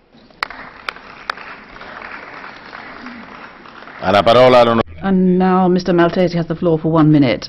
President, you have appointed as Energy Commissioner a man who has been in the oil business, who's someone, and you've appointed as someone from the city who's supposed to be dealing with financial transparency, and he's Vice President of a country that has come out against freedom of press, and he's going to be responsible for culture. We don't know whether to criticise your choices or actually to sort of compliment you on your sense of humour. It's very serious when it comes to the business of Mr. Navracsics, because he admitted during his hearing that he was politically responsible in the approval of laws which run counter to the fundamental values of the European Union. So for this reason, the Cultural Affairs Committee voted against him, and picking up many appeals from civil society. And you ignored our vote, and you decided to confirm your choice through using an expedient. And Mr. Navracsics is going to remain the wrong man in the wrong post, and you know that as well, President.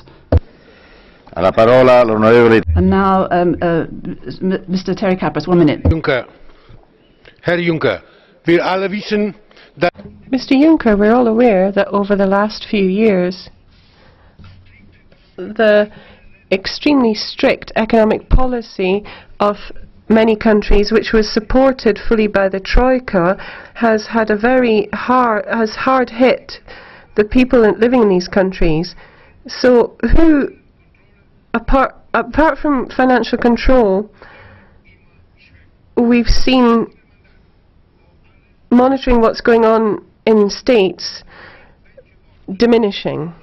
So what measures do you intend to take? What measures do your Commission intend to take? If we're talking about states being actively monitored, let's say in terms of fundamental rights, or if in cases of breach of regulations and directives adopted by this Parliament, the European Commission should set an example in terms of democracy and a democratic attitude. Thank you. And now Mr. Mazuroni's 2 minutes.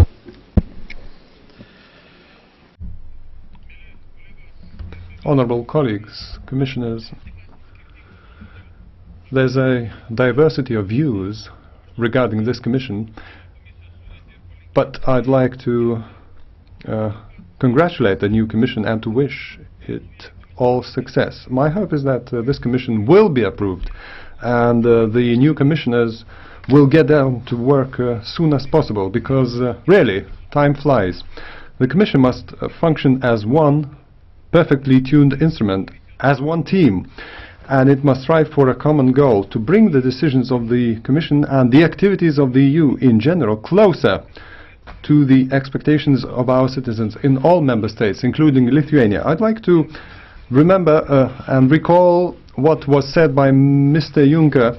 We had to repair the aircraft in mid-flight and therefore we had to burn our fingers sometimes. I wish that those minor burns should not be seen as an obstacle, rather as an impetus for future work. Today we must focus on investments in job creation, poverty reduction programs, support to SMEs. Europe needs more progress and more move towards sustainable growth, job creation and poverty reduction. We need a single approach towards problems, notably in energy and foreign policy areas. All EU institutions, as well as member states, must take a coordinated position. That's the only way to achieve the desired results. I am particularly happy for the Lithuanian Commissioner-designate, Mr. Andriukaitis. I wish him all success in joining the team and working for the benefit of the EU and Lithuania. Thank you. Mr. Balczó has the floor for 1 minute. Thank you for giving me the floor. In order to carry out a task, you have to put together a commission which is composed of competent members. This is an impossible task because we're talking about 28 areas of activity. Most of the candidates haven't got any prior experience in the relevant field which they will be taking charge of. There's a typical case. Let's say if one portfolio has been changed into a different area, even though the candidate was deemed appropriate. Well, this whole procedure is tragicomic in nature. It's tragic because in reality the commissioners don't play a defining role in terms of taking decisions in the most important realms of activity in the EU, and this means that the President of the given Commission will always have the final say. Thank you. Mr. GRZYB for 2 minutes.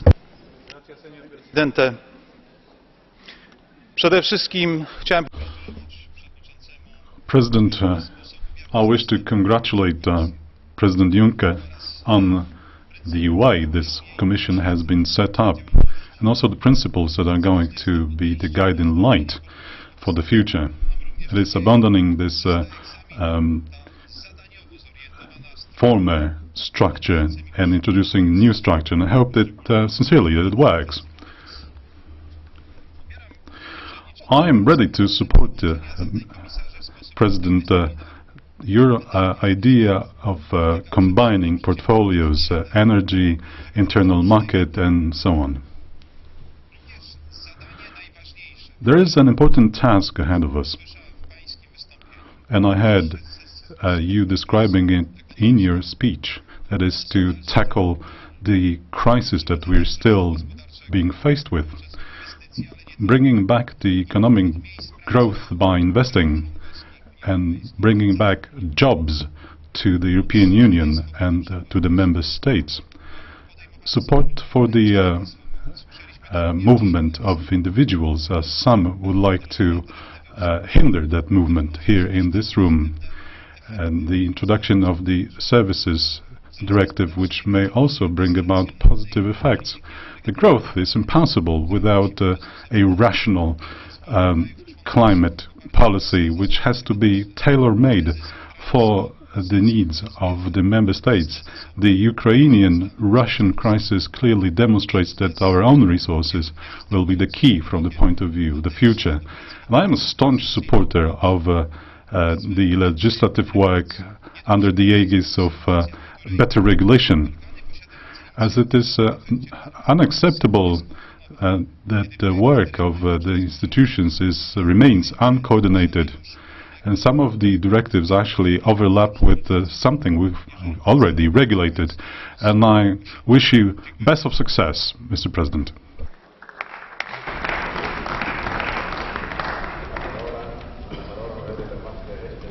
There's no microphone for the President, but Mrs. Berès. President Juncker, it's very urgent that you can implement some of the commitments that you've talked about, but if you're going to do that, that means that you are going to be under scrutiny when doing so, and that is really when we meet. You talked about the 300 billion, and you said that you would present this with Mr. Katainen, but it seems that your right-hand man or your left-hand man, Mr. Timmermans, is going to be the one who is going to be fully committed to the 300 billion plan, so that it is part of a sustainable development plan. You talked about energy transition. We're very keen on that, and we would like to see that happen. But we also need a digital plan. On the digital plan, we would like to see a digital economy, but we're not going to move forward without effectively looking at the tax issues that are relevant to this area. You talked about proposals on the 300 billion, taking into consideration the lack of investment that you pinpointed, and that's what really drove you to put forth this position. But behind the 300 billion, there's another debate, and the proposal of 300 billion cannot just be for anything. There's a certain divergence in European economies. You have to make sure that there's a just return, and it has to be a plan to correct the asymmetries in Europe, which are killing the jobs in Europe, and we need to bring hope to the European project. Good luck to you, sir. And now Mr. Lucke has the floor for 1 minute. President Juncker, the big challenge for the new Commission is the European weakness in the area of growth, and this growth weakness is worrying in Europe. Europe is on the edge, on the eve of deflation and recession, and you should be reflecting on why that is the case. In other countries of the world, you see the financial crisis is overcome. It's over. But it's not over in the eurozone, and it's not just the crisis countries in the eurozone that have difficulties. And in the meantime, as you say, even the winners of the World Football Cup have economic weaknesses, and they've got to get used to the fact that things won't go so well for them for a while. Now, you were talking about football, Mr. Juncker, but it's the same for economy. There's weakness in our economy as well, and the German economy is shrinking, the French economy is shrinking, the Italian economy is shrinking, and the crisis has really hit the core of the European economy. We haven't overcome the crisis, and now you should slowly start thinking about the crisis in the eurozone. It isn't also something to do with the euro.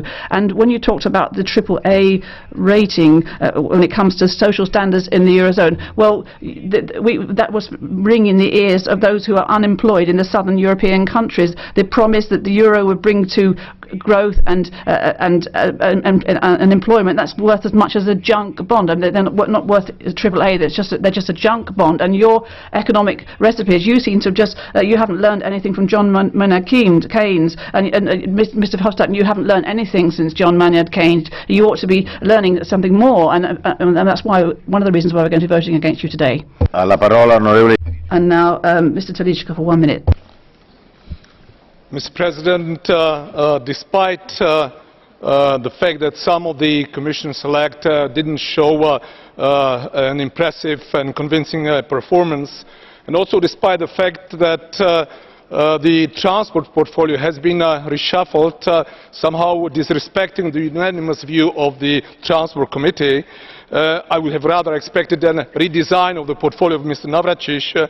I have to say that we will vote in favour of your Commission, me, my delegation, and also the ALDE group.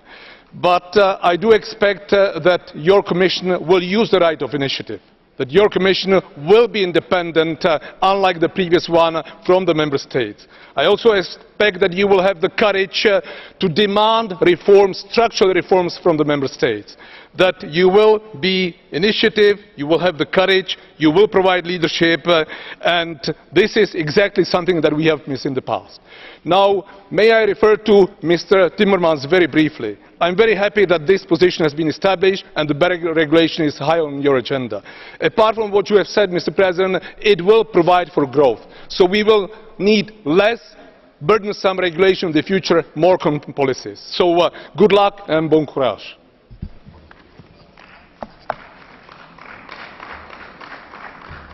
And now Mrs. Matias for 1 minute.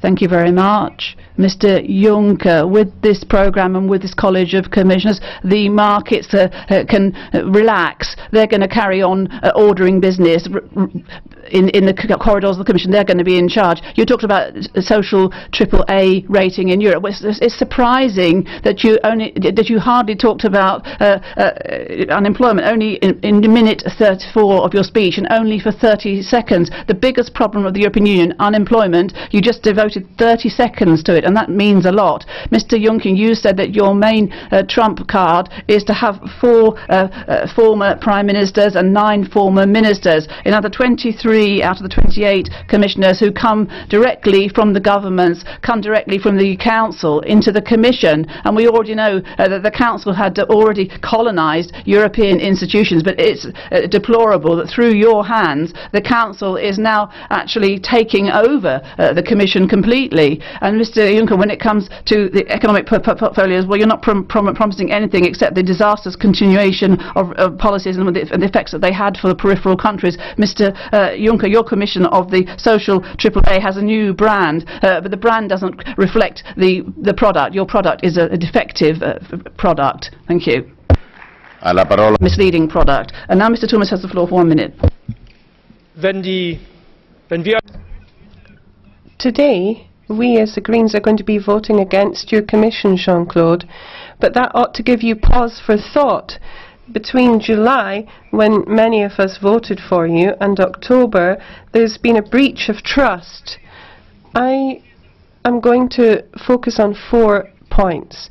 Your U-turn on the TTIP, the fact that in your European semester environment doesn't even feature, the fact that Frans Timmermans is making a laughingstock of himself over vacuum cleaners without realising that eco-design is something which is the most pro-internal market and is the best efficiency measure ever adopted in Europe. And fourthly, where are we supposed to get the confidence from that your Commission will do something about renewables? And there's this pressure from the veto from Mr. Cameron in Poland. So where are we supposed to get the confidence that you will be able to do something about plugging the gaps in terms of the crisis of confidence? And now Laura Adjei has the floor for 1 minute. Thank you, President. President Juncker, are you aware of the sort of Europe has been put into your hands today? A Europe on its knees, a Europe with 7.5 million young people out of a job, where thousands of companies have been forced to close their doors, and where those people who've no certainty now have actually sometimes committed suicide. These are the results of disastrous austerity policies that your predecessor has pursued for a decade. So this in itself should be enough for us to say we've had enough of these criminal policies. But instead, what have you done? You're pretending that you're going to cure those who are ill, but those who are ill are you're ill. And I'm turning to you, Mr. Tajani, as well. How are you brave enough to give your trust to those people who want to carry on meting out these failed therapies, these failed cures? You know the situation in our country. How can you look at our citizens in the eyes when you've taken everything away from them, their health system, their pensions, their jobs, social subsidies, and their dignity? So I'm appealing to your consciences. I know you don't want a Europe like that either. So, like me, say it out loud. We've had enough. We've had enough here and now. Thank you.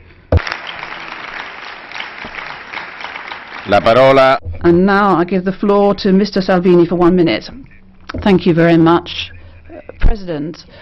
You've created this jail that we live in. For 25 years you've had the highest offices in Europe. You have collaborated in creating this economic disaster that we're living through, and some people call you a statesman. I've got 1 minute to represent millions of European citizens here who are harmed by this European Union, which is going into the wrong wars, which has the wrong currency, which doesn't defend the Made in Italy brand, which defends the banks and financial interest and the Masons. And every day we realise this more, and it seems to me that this Commission will at the end be a failed experiment. It will create a monster, a Frankenstein, a suicide. So I ask you to work well, as you've done in the 25 years in the offices you've held, but work quickly, because the quicker you work and the better you work, the more European citizens will be able to take back their sovereignty, take back their pride, take back their hopes, and that they will have a future without there being 28 unknown people deciding in their stead for them. Thank you. La parola all'onorevole Gardini. And now I give the floor to Mrs. Gardini for 2 minutes. Thank you very much, President.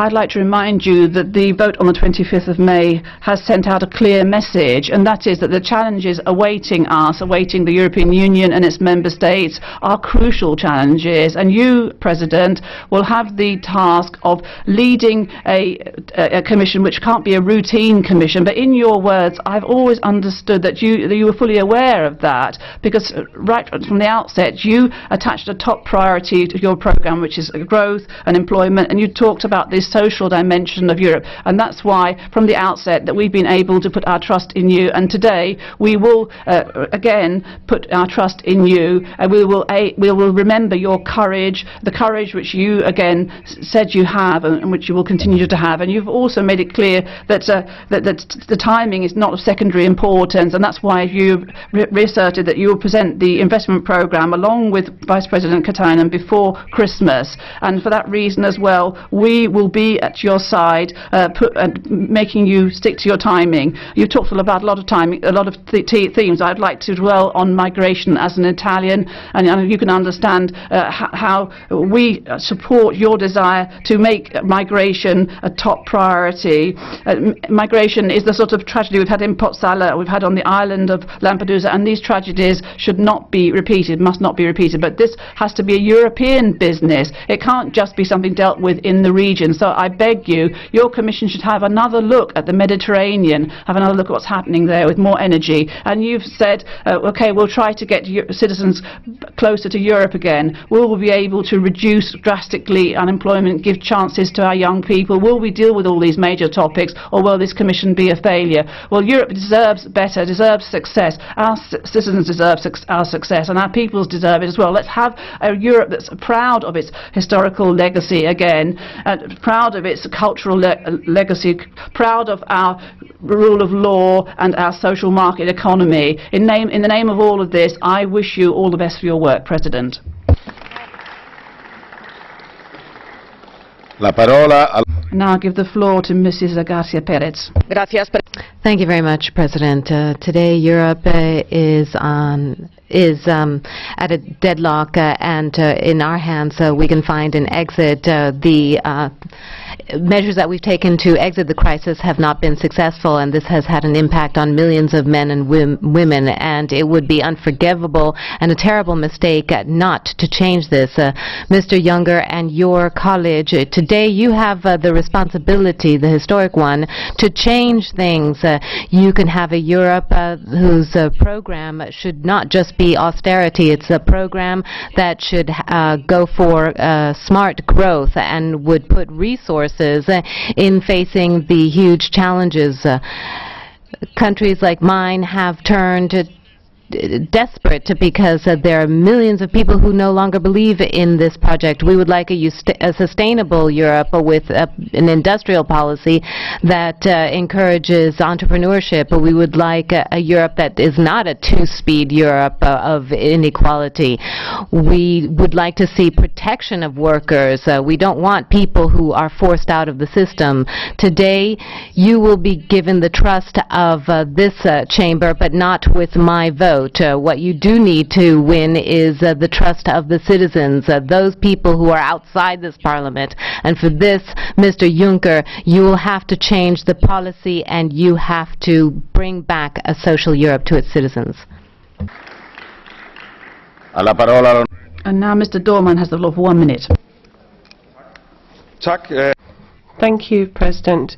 We acknowledge that the President of the Commission, in many of the contributions he's made in many of his speeches, has done a great deal to accommodate the Eurosceptic parties in Europe, and he's talked about the need for less red tape, for example. Unfortunately, we're not seeing this translated to a sufficient extent in the composition of the Commission. So we need to have a strong message sent with a demand for change, a demand for a far more decentralised and lighter EU. But we don't really see a genuine reflection of this in the new Commission if we're talking about portfolios and work plans. What we're seeing is a step in the direction of federalism. We're seeing a new centralisation of countries' powers, where we're talking about asylum policy, and unfortunately that means we're going to have to vote no to the new Commission. And now Mrs. de SARNEZ, 1 minute. President, we will be giving you our trust, but it will be a very demanding and impatient one because our citizens are waiting for results. But you do have experience and a European unwavering conviction, but you will need character and courage to make Europe a space where we can have a political resolve. That's what's at stake. This requires a vision. This is something that's lacking sometimes. We need a vision of Europe that deals with the major issues, that carries its own weight in the world, defends its interests, and has economic and social development. This is something you talked about. We need new institutional practices. We need to go back to the community method with a commission, which I hope, and I'm sure, will finally take its right of initiative. President, like you, we would like for Europe to be successful. That is the aim of the trust that we will be granting you. Thank you. And now Mr. Ferreira for 1 minute. Thank you very much, President. Despite this fake rhetoric about a supposed new beginning, a new era, one truth comes out crystal clear. This Commission is the child of the same political families which created and supported the Barroso Commission. There is no change here at all, just a few new faces, and not all faces are new. Basically, there is just continuity. Continuity when it comes to policies which breach fundamental human rights, unprecedented unemployment, unacceptable levels of poverty, increasing inequality, continuity when it comes to structural reform, which lead to a levelling downwards of living and working conditions in Europe, continuity when it comes to promoting and helping the big economic groups, and it's their representative bodies which actually preempt in their strategy documents what actually finally becomes legislative production from the Commission, and a continuity when it comes to undermining of democracy and attack on the sovereign will of peoples. This Commission is involved in all the worst things that we've experienced over the last few years. This Commission is the past, it's not the future. It's only the will, the mobilisation and the struggle of workers and peoples that can break with this continuity and bring about real change. Thank you very much. La parola all'onorevole. And now Mr. Bové for 1 minute. Monsieur le Président. President, today I'm surprised. You spoke for about 46 minutes and not one word about the future of agriculture and farmers. And I think that's a real problem. This is the first European Union budget and it's the main part of the budget, and it's not part of the discourse. There are people who are threatened by free trade, and we are facing huge crises in the coming months. Food safety is under threat. You talked about GMOs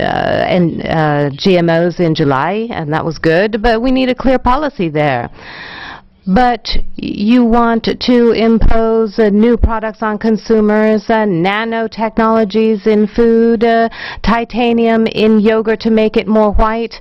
Do we really need that? I think Europe needs to be strong, and I think that the aim of the Commission, if it wants to really link up again with its citizens, is to champion their day-to-day lives through food and also help our regions and our farmers. Thank you. La parola. And now I'll give the floor to Mrs. Adinolfi for 1 minute. Thank you, President. The five-star movement is not going to give a blank cheque. It's not going to give its trust to this Commission based on a grand coalition. You've managed to keep commissioners in their posts, even though some committees gave negative views in their hearings. I'm talking about Mr. Navracsics. Just with a sleight of hand, you've just changed his portfolio slightly, but you've left him in his post.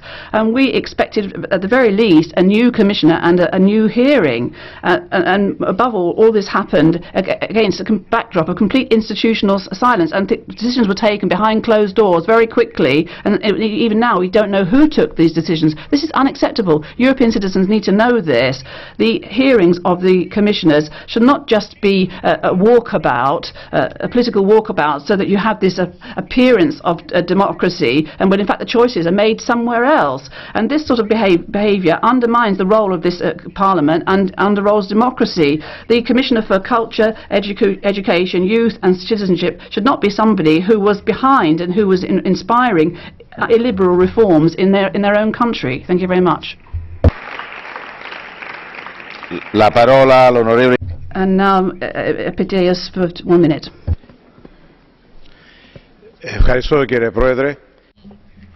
Thank you very much, President. Colleagues, soon we will be called upon to approve the choice of European commissioners. We know that the role of commissioners in the European Union is very important. They are called upon to implement European policy and European programs in all the areas where they are competent. But the way in which the choice of commissioners is carried out is not really a very honorable one for us in the European Parliament. It's basically a formality. The commissioners have been chosen by their countries in collaboration with the President of the European Commission, and then what follows is that we are called upon to say yes or no to this choice. So this is a pure formality. And for this reason, we cannot exert any influence. We cannot really intervene. We could intervene if there were 2 candidates for each portfolio, but until that happens, this is just showcasing. We're just under the illusion that we are participating in an exercise where we have no influence. Mr. González Pons for 2 minutes. Thank you very much, President. Mr. Juncker, we're at a crossroads here. We have to be idealist, but also pragmatic. We have to be austere, but we also have to create growth. We have to deal with climate change, but we also have to have reindustrialization. We have to be open but protected. We have to deal with emerging economies, but we have to defend welfare. At the same time, we need to continue to be Europe in a universe which no longer is European. You have made a commitment with the European Parliament to try to solve that equation, and you're going to get a broad majority. Only the extreme right and left will exclude themselves. Those people who want to leave Europe within the next 5 years, and those who want Europe to have nationalist policies. So all those who want to be excluded will be excluding themselves. You are putting forth a strong commission which is voted for by the citizens. It will be strong and moderate. You will have to solve the equation of growth and stability and equity on the other side. We are going to support you, but as Spanish representatives, we would like to make sure that you do something about youth unemployment and that you not overlook the farmers who have been paying a huge price because of the Russian veto, dealing with irregular immigration, and to have energy connections to help citizens combat high energy prices. Mr. Cañete is very aware of Spanish problems and is a great champion of Spain, and of course, if you have any doubts about the Spanish issues, you can ask him. It's not really about dreaming about Europe or waking up to reality.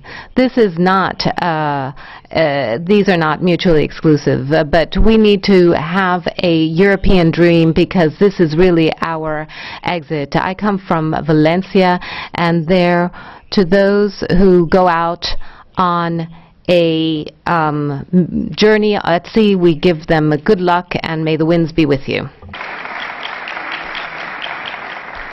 And now Mrs. Wilmot has 1.5 minutes. Thank you. Mr. Juncker, on behalf of Labour's MEPs, I'd like to congratulate you on your efforts in putting together your Commission team. But I have to say, I thought that your initial decision to move medicines and medical devices to the industry portfolio was completely unacceptable. People's health must come first, so I'm delighted you've listened to our concerns and reversed your decision. Mr. Juncker, I'm sure you're aware of the magnitude of the job facing your Commission. With a Europe still struggling to create jobs and growth, a Europe still faced with the consequences of climate change, a Europe where people are turning their backs on mainstream politics in favour of the extremes. It's easy to see why many people say the EU is in crisis. This Commission has the opportunity to turn the tide, take a different approach. So here are a few suggestions. Revise the Posted Workers Directive and stop the exploitation of migrant workers and undercutting of local pay and conditions. Take action to protect people from the scourge of precarious employment, such as zero-hours contracts. Tackle excessively high energy prices across the EU and get our young people into work. Mr. Juncker, this Commission cannot just defend the status quo. Europe is a force for good in the world, but it could be so much better. But it will need leadership and courage to make the change we need. That's the challenge. Mr. Juncker, are you up for it?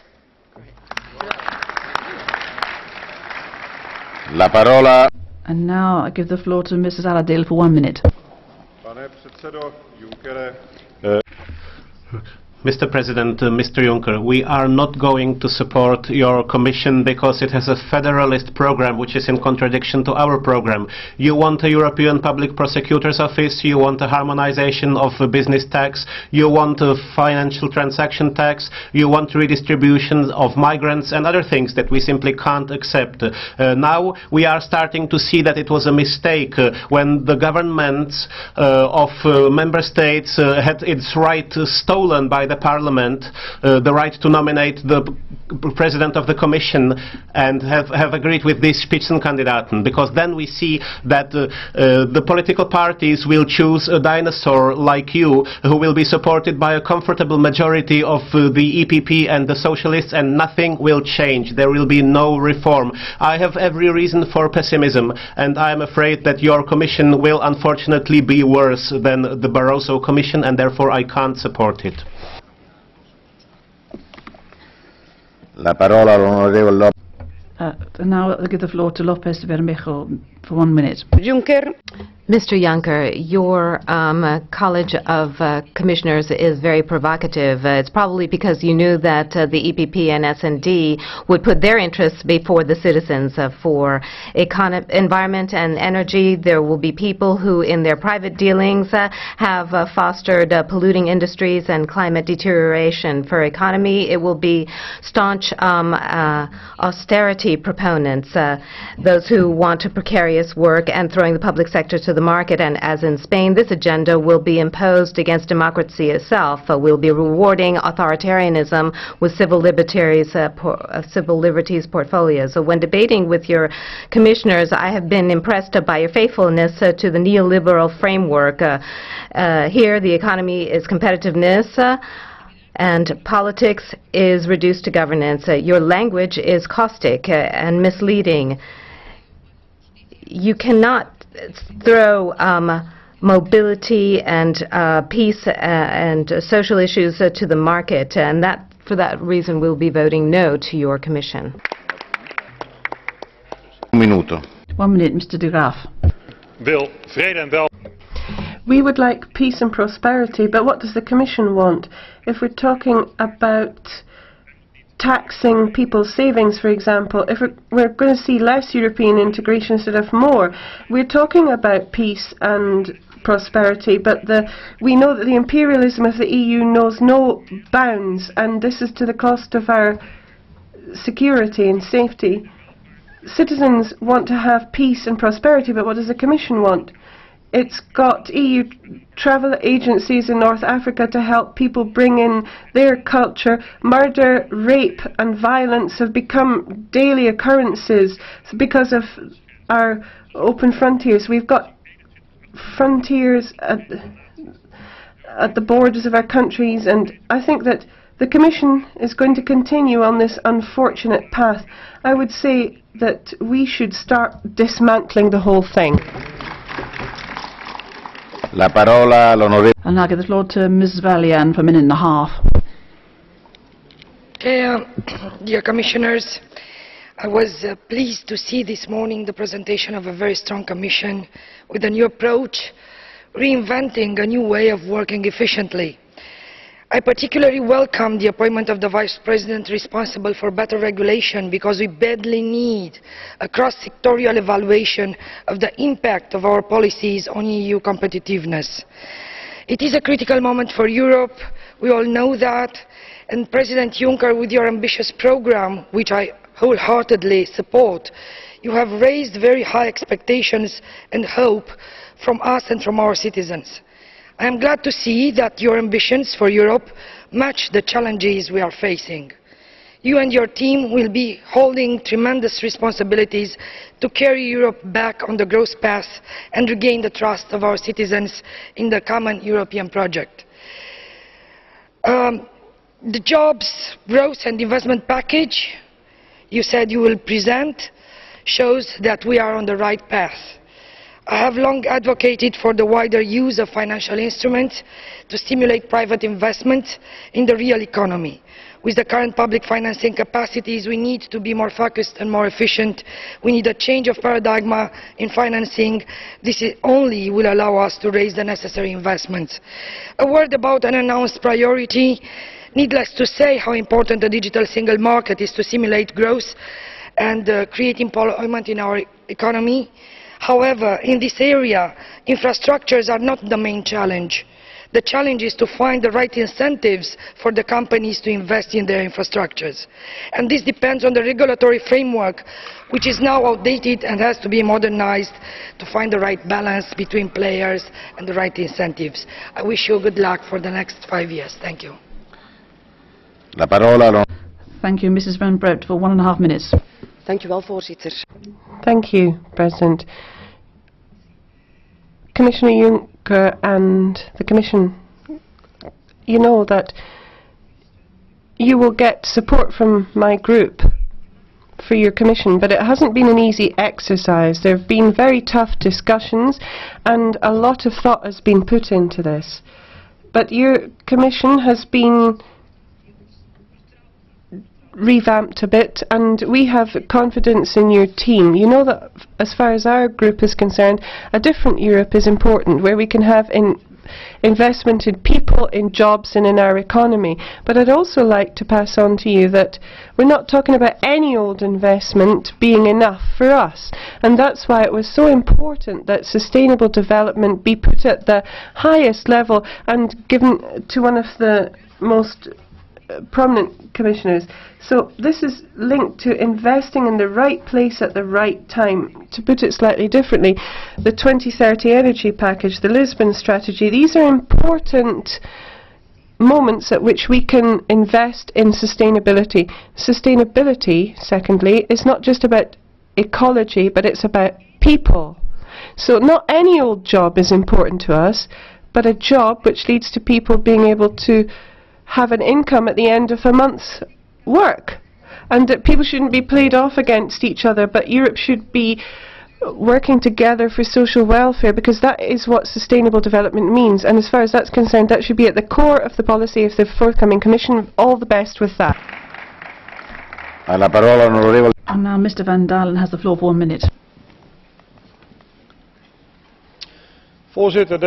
President, this new Commission has very positive aspects, among others. If you look at the fact that citizens and companies are really fed up with Brussels, I think it's good that Juncker wants to turn this on its head. And then ministers who have shirked the rules of growth and stabilities, that's something that the team will also confront. And then there are some good players such as Timmermans, the Agriculture Commissioner, and the English or British Commissioner. These are positive things, but we're not going to support the Commission. We're going to abstain because the program is more Europe, more monetary union, and a clinching to the euro, and there are some commissioners on the team that are weak. I mentioned the French commissioner, the transport commissioner. This is not good enough, and that's why the Dutch delegation will be abstaining. Thank you. And now I give the floor to Mr. Iglesias for 1 minute. Thank you very much, President. Mr. Juncker, there are sentences that go down in history. Barroso said, we got out of the crisis lightly. That's a theater of the absurd. And now you said you can't change sex in the short term. Please stop making jokes, because if you do, ask Mr. Cañete about the consequences thereof. I would just like to give you my impression about, if you had read Simone de Beauvoir, you would know that gender is a cultural issue. Judith Butler would have said the same thing. Why don't you come to the European Parliament dressed as a woman next time and ask Mr. Cañete to do the same? That's the most radical thing that you'll be able to do, because given your dossier and your what you've said, it's like waiting for Godot. La parola all'onorevole Papadakis. Mr. Papadakis has the floor for 1 minute. The new European Commission will carry on as the last one did, attacking again the peoples of Europe. The European Union is the union of capital, and its institutions are there for the capital. And whoever is in the job, the mission of the institution is to undermine the people, and serve the capital. And so this new commission is the result of sleights of hand, lights and mirrors, nothing to do with the wishes of workers. And the declaration declarations and the hearings of the commissioners, well, all of that was, it's just a declaration of war on workers and the carrying on of the work that's been done in the past by the European Union. We're against the European Commission, and we call upon the people to ceaselessly rise up and organise themselves, but to struggle and to bring back growth that will serve the people. And I call upon the people to oppose the monopolies and the Commission. Thank you. And I'll give the floor to Ms. Gabriel for a minute and a half.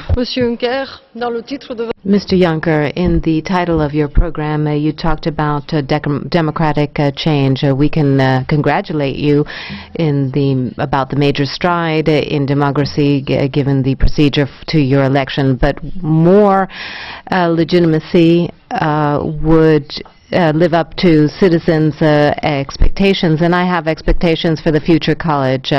Yes, we should have an effective and political commission, but we should have a more consistent commission. The commission not working in corners is something that means we will have more consistency between internal and external policy. Common policy, better coordination, solidarity among the members is relevant in terms of facing challenges such as the energy challenge or foreign policy.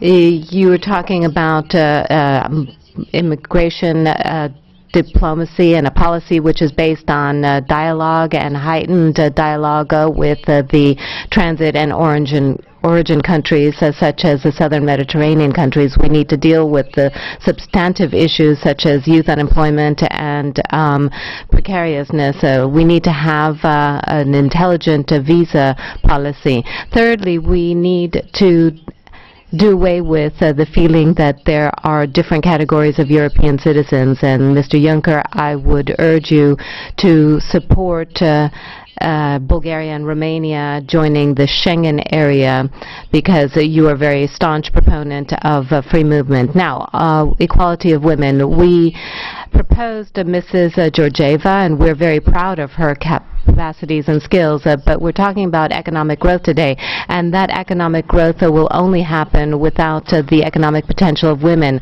So we're counting on you and your college so that finally you can tap into the potential of women. Good luck. And I'll give the floor to Ms. Rodriguez for a minute and a half. Good morning, President. Monsieur le Président, President, with a very strong legitimacy. So we can come with a powerful idea for Europe. I believe that we need a European New Deal to relaunch growth and sustainable development. Europe remains indeed the best promise of sustainable development, democracy and citizenship.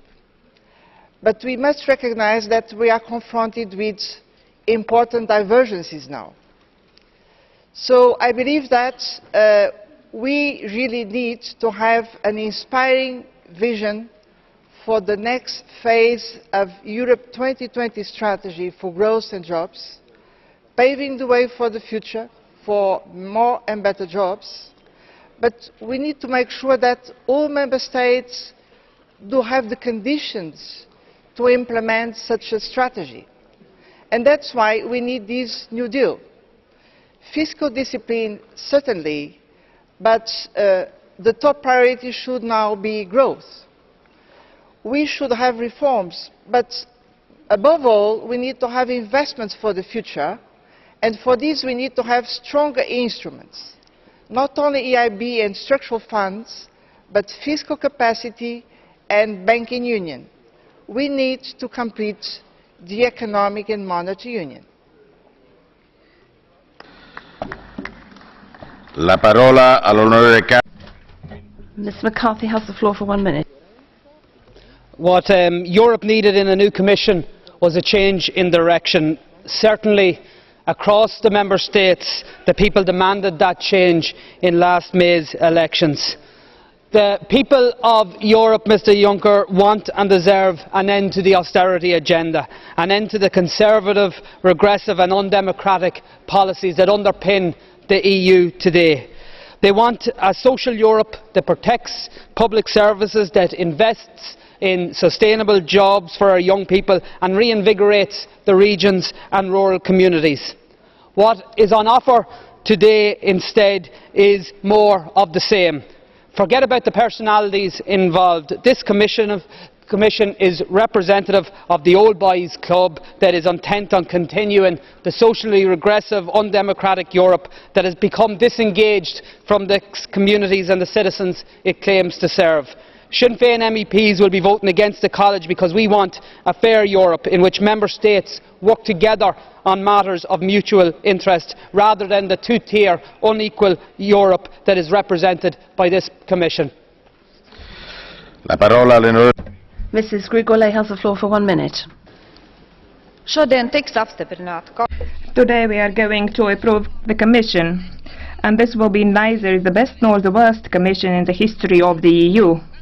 We will approve both brilliant candidates and weaker candidates. Brilliant candidates were proposed by Italy, Lithuania, Poland and Italy. And we are going to approve also weaker candidates. For me, as a representative of Latvia, it is very important to get this Commission approved. In 2 months, Latvia will take over the presidency, and our government needs a partner in Brussels possessing a full mandate. Today I would like to address only 2 commissioners. Commissioner for Agriculture, please make sure that in 5 years' time the discrimination of farmers in new member states, including Baltic states, is fully eliminated. It is inadmissible that our land farmers receive 3, 4 or even 5 times smaller European support in terms of direct payments. And to the Commissioner responsible for regional development, who herself comes from Romania and clearly understands that levelling out of differences between regions in the EU is one of the key tasks for the next 5 years. Mr. Karas, 1.5 minutes. President, meine Damen und Herren. President, ladies and gentlemen, Katharina von Siena said that we are at the beginning, we have to draw a balance and move on. And I think this new Commission is a sign of hope for us at this stage. We have a democratically appointed President and Commission. He has explained the structure of his Commission to us. He has promised that the Commission will become more efficient, will take on political responsibility, and will propose projects in the interests of the Member States. We in this Parliament, in the political groups and in the Council of Ministers indeed, have to adapt to this way of working. We now have a European Commission President who wants to do politics and who wants to take on responsibility, and his message is clear. And I would ask you to listen to him, to read what he writes and not to prejudge him. This Commission is a Commission for the social market economy. It is a Commission which will support the other institutions, which will make the European Union a global player, will reduce CO2 emissions, will make us less dependent on energy, it will develop the internal market, it will make us more competitive, and it will encourage social cooperation. Please don't forget one thing: communication and information. The people of Europe need to know what the Commission is doing and when and why. And this is extremely important. All the best to you. Mrs. Toya, 1.5 minutes. President, we shall vote for a Commission which will assume its political responsibilities as a government fully. We want more democracy, because the choices you made about listening to the voices of voters is only the beginning of a course of popular involvement, which must be an option for the completion of the European project. relations with Parliament will be crucial, so the Commission will have to collaborate with us on its programmes. It will have to answer back, report back, listen to the voices of Europeans, which are expressed here. We are asking for you to emphasise the relationship between technocracy and politics. We can decide on a course. Technocracy cannot be used as an excuse for not doing something, but should be used to explain how we can do something. So you know what our priorities are. We want to invest fresh resources and to make smart, intelligent use of flexibility. So we want growth and employment. We will understand the lessons we have learnt from the last few years of political inability, a lack of ambition, a lack of strength, which Europe needed to assume in face of the crisis, with 18 million unemployed, with too much austerity. The ECB has great courage. We need to change tack. In Italy, we won the elections with a programme for change, a growth, so that inequalities will be overcome, because democracy is made up of rights, justice and solidarity. So our vote could not have been taken for granted. It is not compulsory. It is because we have weighed up the reasons. We know that this is an investment into the future of Europe, to look ahead to a more flexible Europe. Thank you. Mr. Suika, 1.5 minutes. Želim vam čestitati. Mr. Juncker, I would like to congratulate you on this composition of your Commission. I would like to congratulate you on your ambition, on your vision. It is clear that you needed to make a whole range of compromises, but I believe that you will lead this Commission without any compromises. Your goal is to rebuild the confidence of the Europeans, and you also said that you will not break down the European Union for the benefit of some member states, and I like this approach very much. You mentioned Mr. Barroso's Commission during his mandate. 13 countries joined the EU. One of them is Croatia, the country I come from, and I'm very pleased to hear that Mr. Hahn, who has a lot of experience in this, will now be a commissioner for enlargement. Madam Mogherini is also very hopeful. We are also interested very much in Adriatic-Ionian corridor and gas pipeline. I also welcome very much what you said about gender equality. As you said, this is not a luxury, this is an obligation of all the employees in Europe, and I believe you will stick to your word. So my message to you is make sure that your investment program yields results, that citizens of Europe live better. I'm convinced that you will bring down the unemployment of the youth, and this is the key topic in the European Union. Thank you. La parola. Mrs. Fajon, 1.5 minutes. Hvala lepa, spoštovani predsednik Juncker, bodoče komisar. Thank you very much. Mr. Juncker and Commissioners, the new European Commission has been formed. It was very complicated, very demanding, and it's a shame what happened with the Slovenian candidate, but it is a lesson that we have to learn for Europe and for the European Commission. It's a clear signal that the selection of a commissioner requires wisdom. A commissioner is not just a politician or an expert or someone with a real vision, but it's a combination of all those things together. Intelligence, good judgment, decisiveness, that is what is required. The Commission presented before us today is not ideal. It's an expression of a compromise. But I still think that most commissioners feel their responsibility and are prepared to work hard in order to achieve a kind of Europe that citizens want. That really is what our electorate requires, to take somebody to take their demands seriously. What the Commission is doing is planning the future of our children, our future as well. We shouldn't forget that. We need tangible proposals that we can support. We need to ensure that we get our European train going again at full speed. Thank you. Mr. Kefalogiannis, 1.5 minutes. Thank you, Chairman. Dear Mr. Juncker, in your speech on the 15th of July and today in your speech, you showed that you have high ambitions. I agree with you absolutely. For this objective that you mentioned, we are going to support you, you personally, and the Commission. We are going to support you with all our forces. We would like to have more and better Europe. We want an enlargement and deepening of our democratic institutions. Mr. President, the European Union is a half-finished body on an economic level and also on a political level. If the United States had to pass through this crisis, the world crisis, at the lowest possible cost, they achieved this because they have a federal budget that is 6 times higher than the one of the European Union.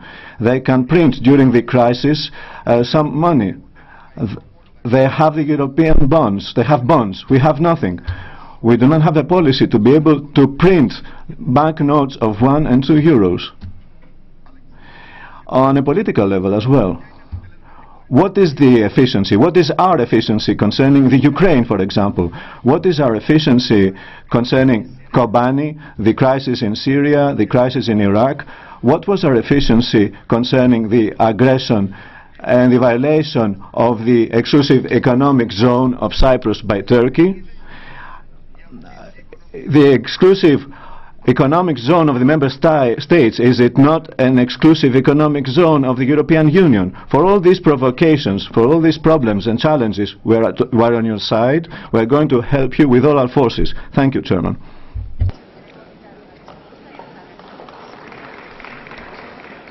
Vi prego di fare silenzio. Please, could people keep quiet out of respect for the speakers on the new Commission?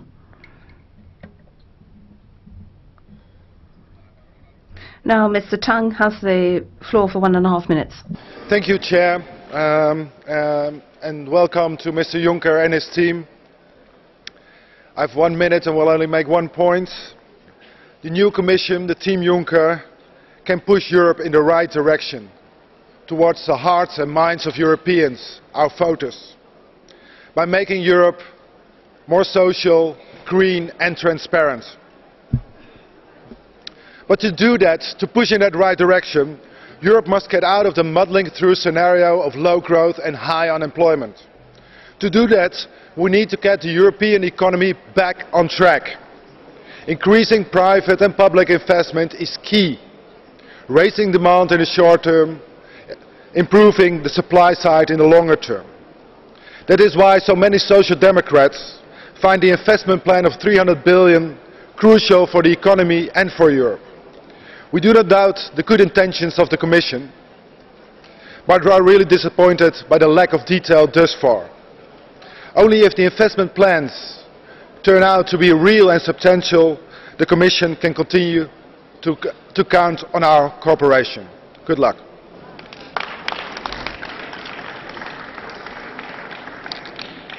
La parola. Mrs. De Lange for 1.5 minutes. Dank u wel, voorzitter. Thank you, President. This is the last resort Commission in a way. It sounds dramatic, but I think it's a correct analysis. Europe is suffering from a crisis of confidence now among many citizens, and it's up to this Commission, with the Council and the European Parliament, to re-establish, to restore that confidence. The CDA in the European Parliament supports the first Vice President, who will have to ensure that this happens. We need a true single market. We need to ensure that energy resources, food resources are safeguarded. We need to ensure that strong and good action on immigration. Jean-Luc Dehaene, unfortunately, is no longer with us, but he said that the major challenge for Europe is, will it be an open-air museum? Will it be something anchored in history? Or will it be something that will help us to safeguard our economy? If you know that it's Europe that will have to reinvent itself more and more with sustainable and clever solutions. We need to remember that China has such a strong position at the moment. What are we going to do about that? We need to tackle it. Also, we don't want more and more debt. That's also important. I'm not one of the politicians that say that I think we should stop and break up what generations before me have already built up.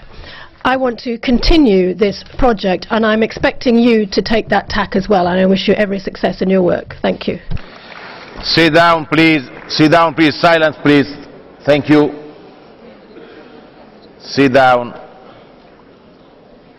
Silence, please. Okay, thank you very much. Alla parola l'onorevole. Mr. Zorrinho, 1.5 minutes.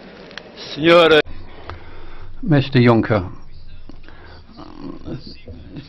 the new Commission has been born under the sign of change, also under the sign of hope and hopes for prosperity for the European Union. But also it's being born under economic and social circumstances which are very frustrating. It's not clear that we're going to be able to grow in the near future. Today it's clear that the political model we have, which is making the people of Southern Europe poor, is having a boomerang effect and causing stagnation in the rest of Europe. I'm not going to waste time on this. What we have to do is take specific actions. Something has to change. We have to be a laboratory for the future. We have to look after the interests of the man in the street, but we must not be a museum of the past. We have this €3 billion for investment. You are going to tell us where and how to invest in transport, in energy, in research, innovation, renewable energy, all kinds of new networks. Mr. Juncker, these are the things we have to do. We have to position the European Union as a leader in the world economy, a new kind of economy capable of producing energy, increasing production and producing dignity and well-being for our people. Thank you. Thank you, Mr. Zorrinho. And now, Mr. Kelly.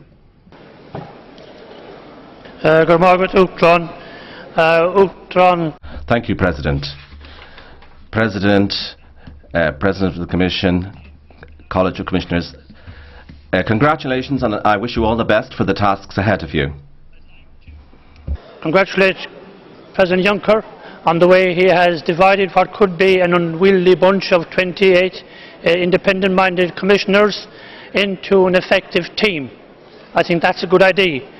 And as a sportsman, I also welcome the fact that he has given specific mention to sport as a competence under Commissioner Novacek.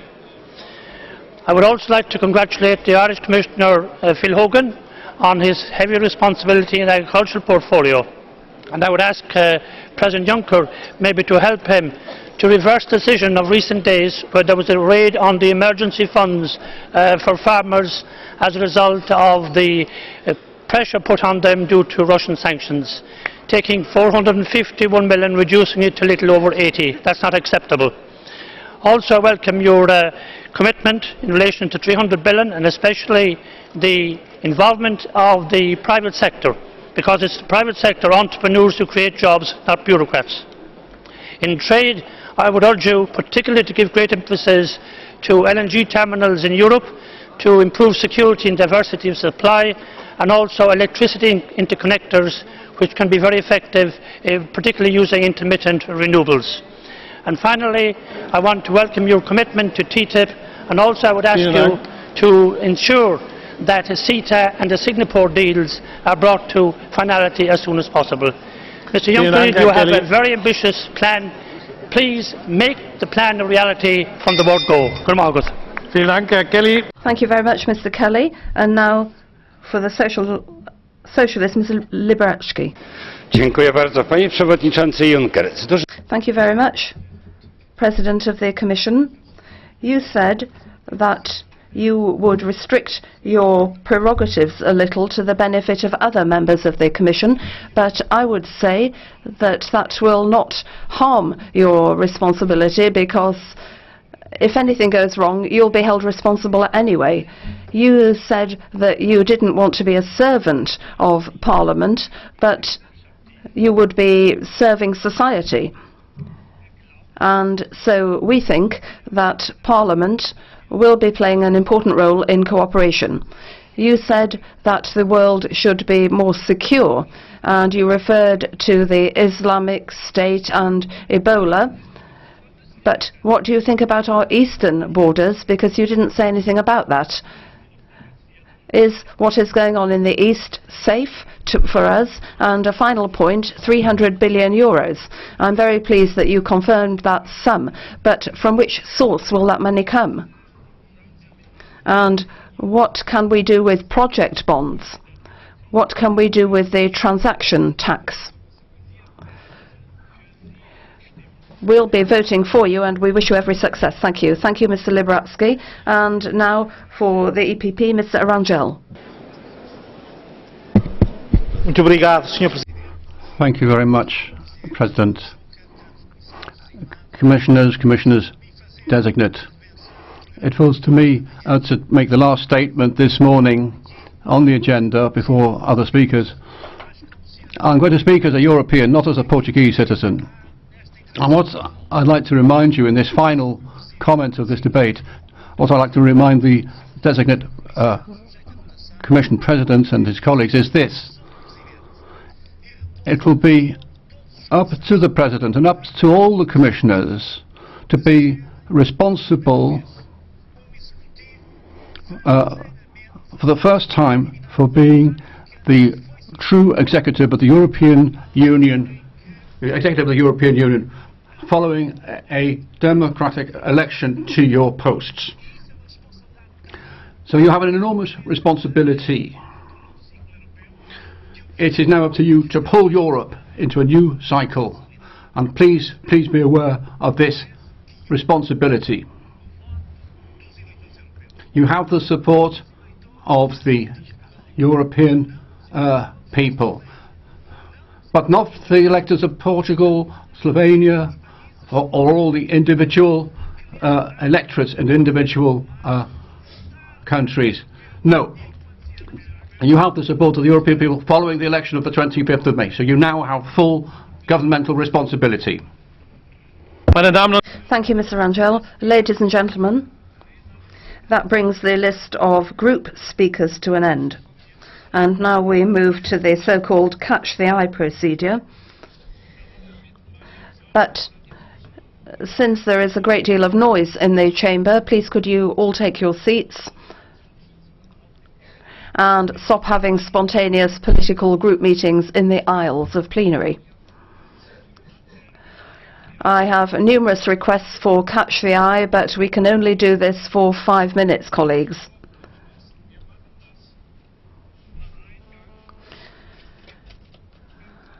So we'll do this with an attempt to make the best of a worse situation. Mr. López Istúriz is the first speaker. Where is he? Where is he? López Istúriz. Mr. López Istúriz, you asked to speak in Catch the Eye. Don't you want to speak after all? President, on behalf of the EPP, it is with great respect that I salute the new Commission, and I hope that all of us here in the plenary will afterwards vote for this Commission. It's been a long roadmap since we started this. This is an elected Commission. This is different, and many of us would believe that we have now a political future, that we are going to respond to the citizens. This is the Commission we want. We will support you in your initiatives, in all the priorities that we all share here. I know that some of you do not, but you will feel how this is going to change the future and the unity of this European Union. This is starting today, and I feel proud from the EPP family, from all my colleagues, and also for those who are going to vote in favour of this new Commission and this new era under Jean-Claude Juncker. Thank you very much. Thank you. Mrs. Gomez. Juncker, vou dar-lhe o benefício da dúvida, apesar de... I have to say I do have some reservations about some of your commissioners. But first of all, we also have this plan, the 300 billion for investment in jobs and growth. But what we need in Europe now is not only that, but we need solidarity in Europe. I mean, I believe Germany should stop this ostrich policy of austerity for the benefit of the southern European countries. You're from a country which is a fiscal paradise, so-called, and a country of bankers, Luxembourg. And I believe for your Commissioner to work, you have to work for the whole of Europe and do away with, getting rid of the corruption and tax avoidance which we have all over Europe. This has to stop. I pray you to do this. I beg you to do this, Mr. Juncker. Herr Marias. Thank you, Mr. Marias. Chairman, I vote against Mr. Juncker and against the Commission. The Commission presented a while ago is a Commission in which the old political world of Europe is represented. 4 ex-prime ministers, many ex-ministers, all those who politically have responsibilities for making Europe poor, for having the society pay for the damages in the banks, creating unemployed, putting the levels of salaries at the level of China, putting a very high burden on Greece with the debt. So these people are promising that they're going to save Europe after destroying Europe. We are against the program of the Commission because it condemns the European South to move at second gear. It supports German Europe. It stabilizes the Europe of the creditors. They implement the Troika and the Memoranda in Greece and doesn't go against the policies of Mrs. Merkel. Thank you. Mr. Glitsos.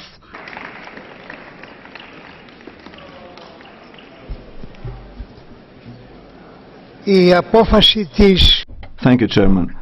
The decision of the Culture Committee not to accept the commissioner that you sent for this post and your insistence to impose this commissioner is a sample of lack of democracy, of a dictatorship.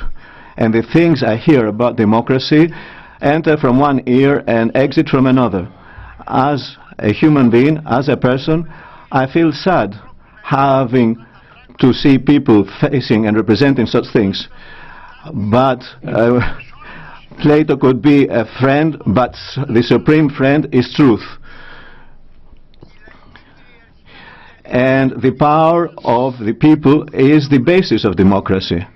Where is democracy? Where is the implementation of democracy when we have constant infringements from everywhere and from everybody? The problem of democracy is the biggest. History is knocking on our door. The Greek people is running to open the door to show you how to implement the power of the people. Thank you. Herr Leichtfried. Mr. Leichtfried. Vielen Dank, Herr Präsident. Thank you, President. Mr. Juncker. Recently I was in Washington in the USA with regard to TTIP, and we talked to American trade unionists.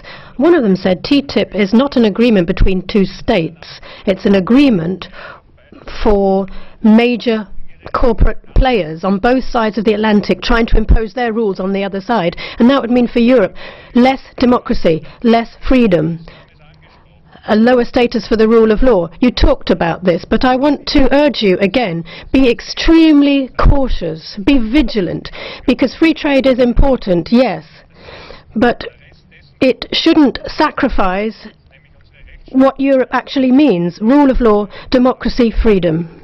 Thank you. Thank you. The final speaker, Mrs. Benova. Ďakujem veľmi pekne, pán predsedajúci. Pán Juncker, veľmi pozorne sme určite všetci počúvali. Mr. Juncker, we listened carefully to you this morning. Most of you, no doubt, will be supporting you. I'm certainly going to support you.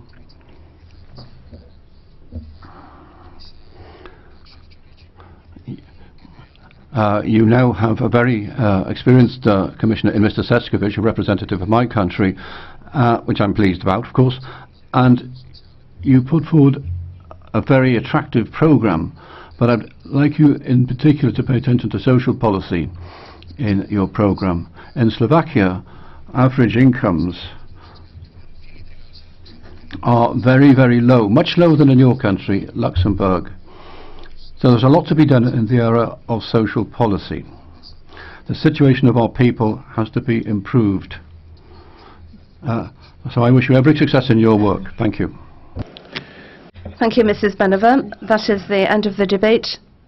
Ladies and gentlemen, no, I have to announce that I have 4 motions for resolution which have been submitted by the Greens, the ECR, the GUE and the ALDE groups. So the debate is now closed.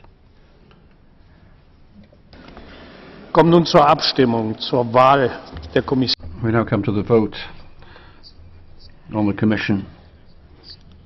Now, before the vote, there will be speakers from the groups. First of all, I'd like to give the floor to Mr. Weber. Herr Präsident, wir hatten jetzt President, we've had plenty of time to discuss the new Commission and to weigh up the pros and cons. And first of all, I'd like to pick up the idea that many of your individual positions have been put forward. Concepts such as neoliberal flexibility and so on have been used. And I think that we should now begin to think about compromises. We've got to move away from our political viewpoints and arrive at a compromise, because compromises are the only way in which we can find solutions for the citizens of Europe. And that is why I would like to ask all colleagues to assume their responsibility.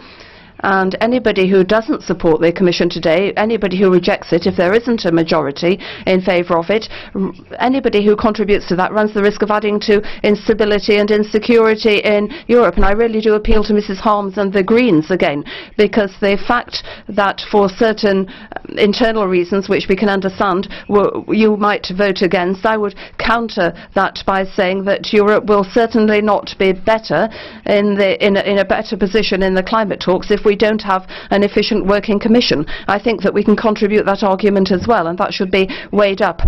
So that is why I'm in favour of us today not only looking at this from a party political point of view, and we shouldn't just press the voting button from the point of view of one's national policies or one's own political party, but let us all be aware of the responsibility. I'm very pleased that the EPP party will be supporting the new Commission.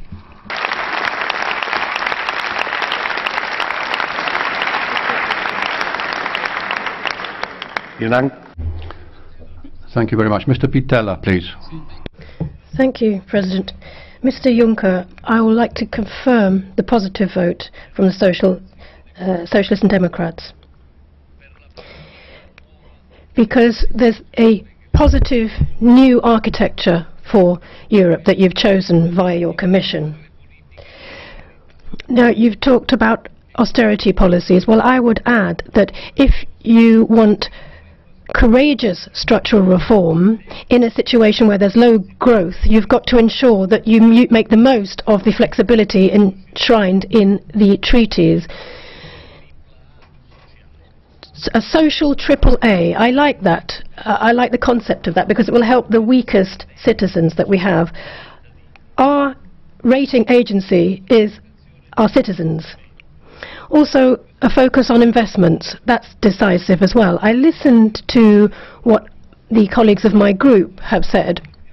When you talked about an investment plan, you said that it's the private sector as well that has a strong responsibility to shoulder, and you're right there. Still, I'm convinced that reboosting the economy can't just be something for the private sector. An investment plan needs to be a clear commitment based on the public sector, public resources. What we need is structural reform to get rid of obstacles to growth. But be careful when you're talking about structural reform. Don't be too rhetorical, don't be too populistic. A lot of countries are already carrying out courageous structural reform. You can't continue to say that that's not enough, that they have to do more. It's not enough.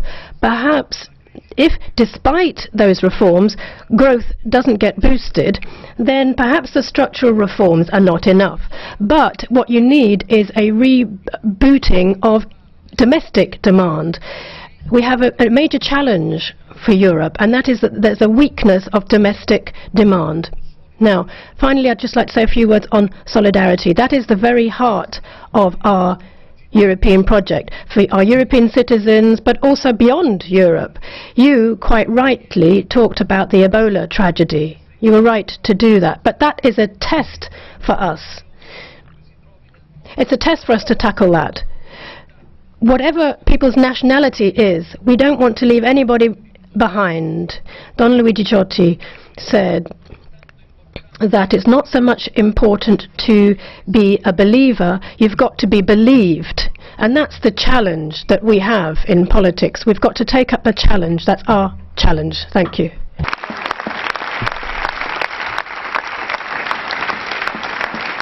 Für die ECR-Fraktion hat das Wort Herr Legutko. Now Mr. Legutko. Thank you. President Juncker, the ECR group will abstain. You start, so to speak, from the clean slate situation. We had your words, we had the words of the commissioners, but the words are like smoke, they tend to blur in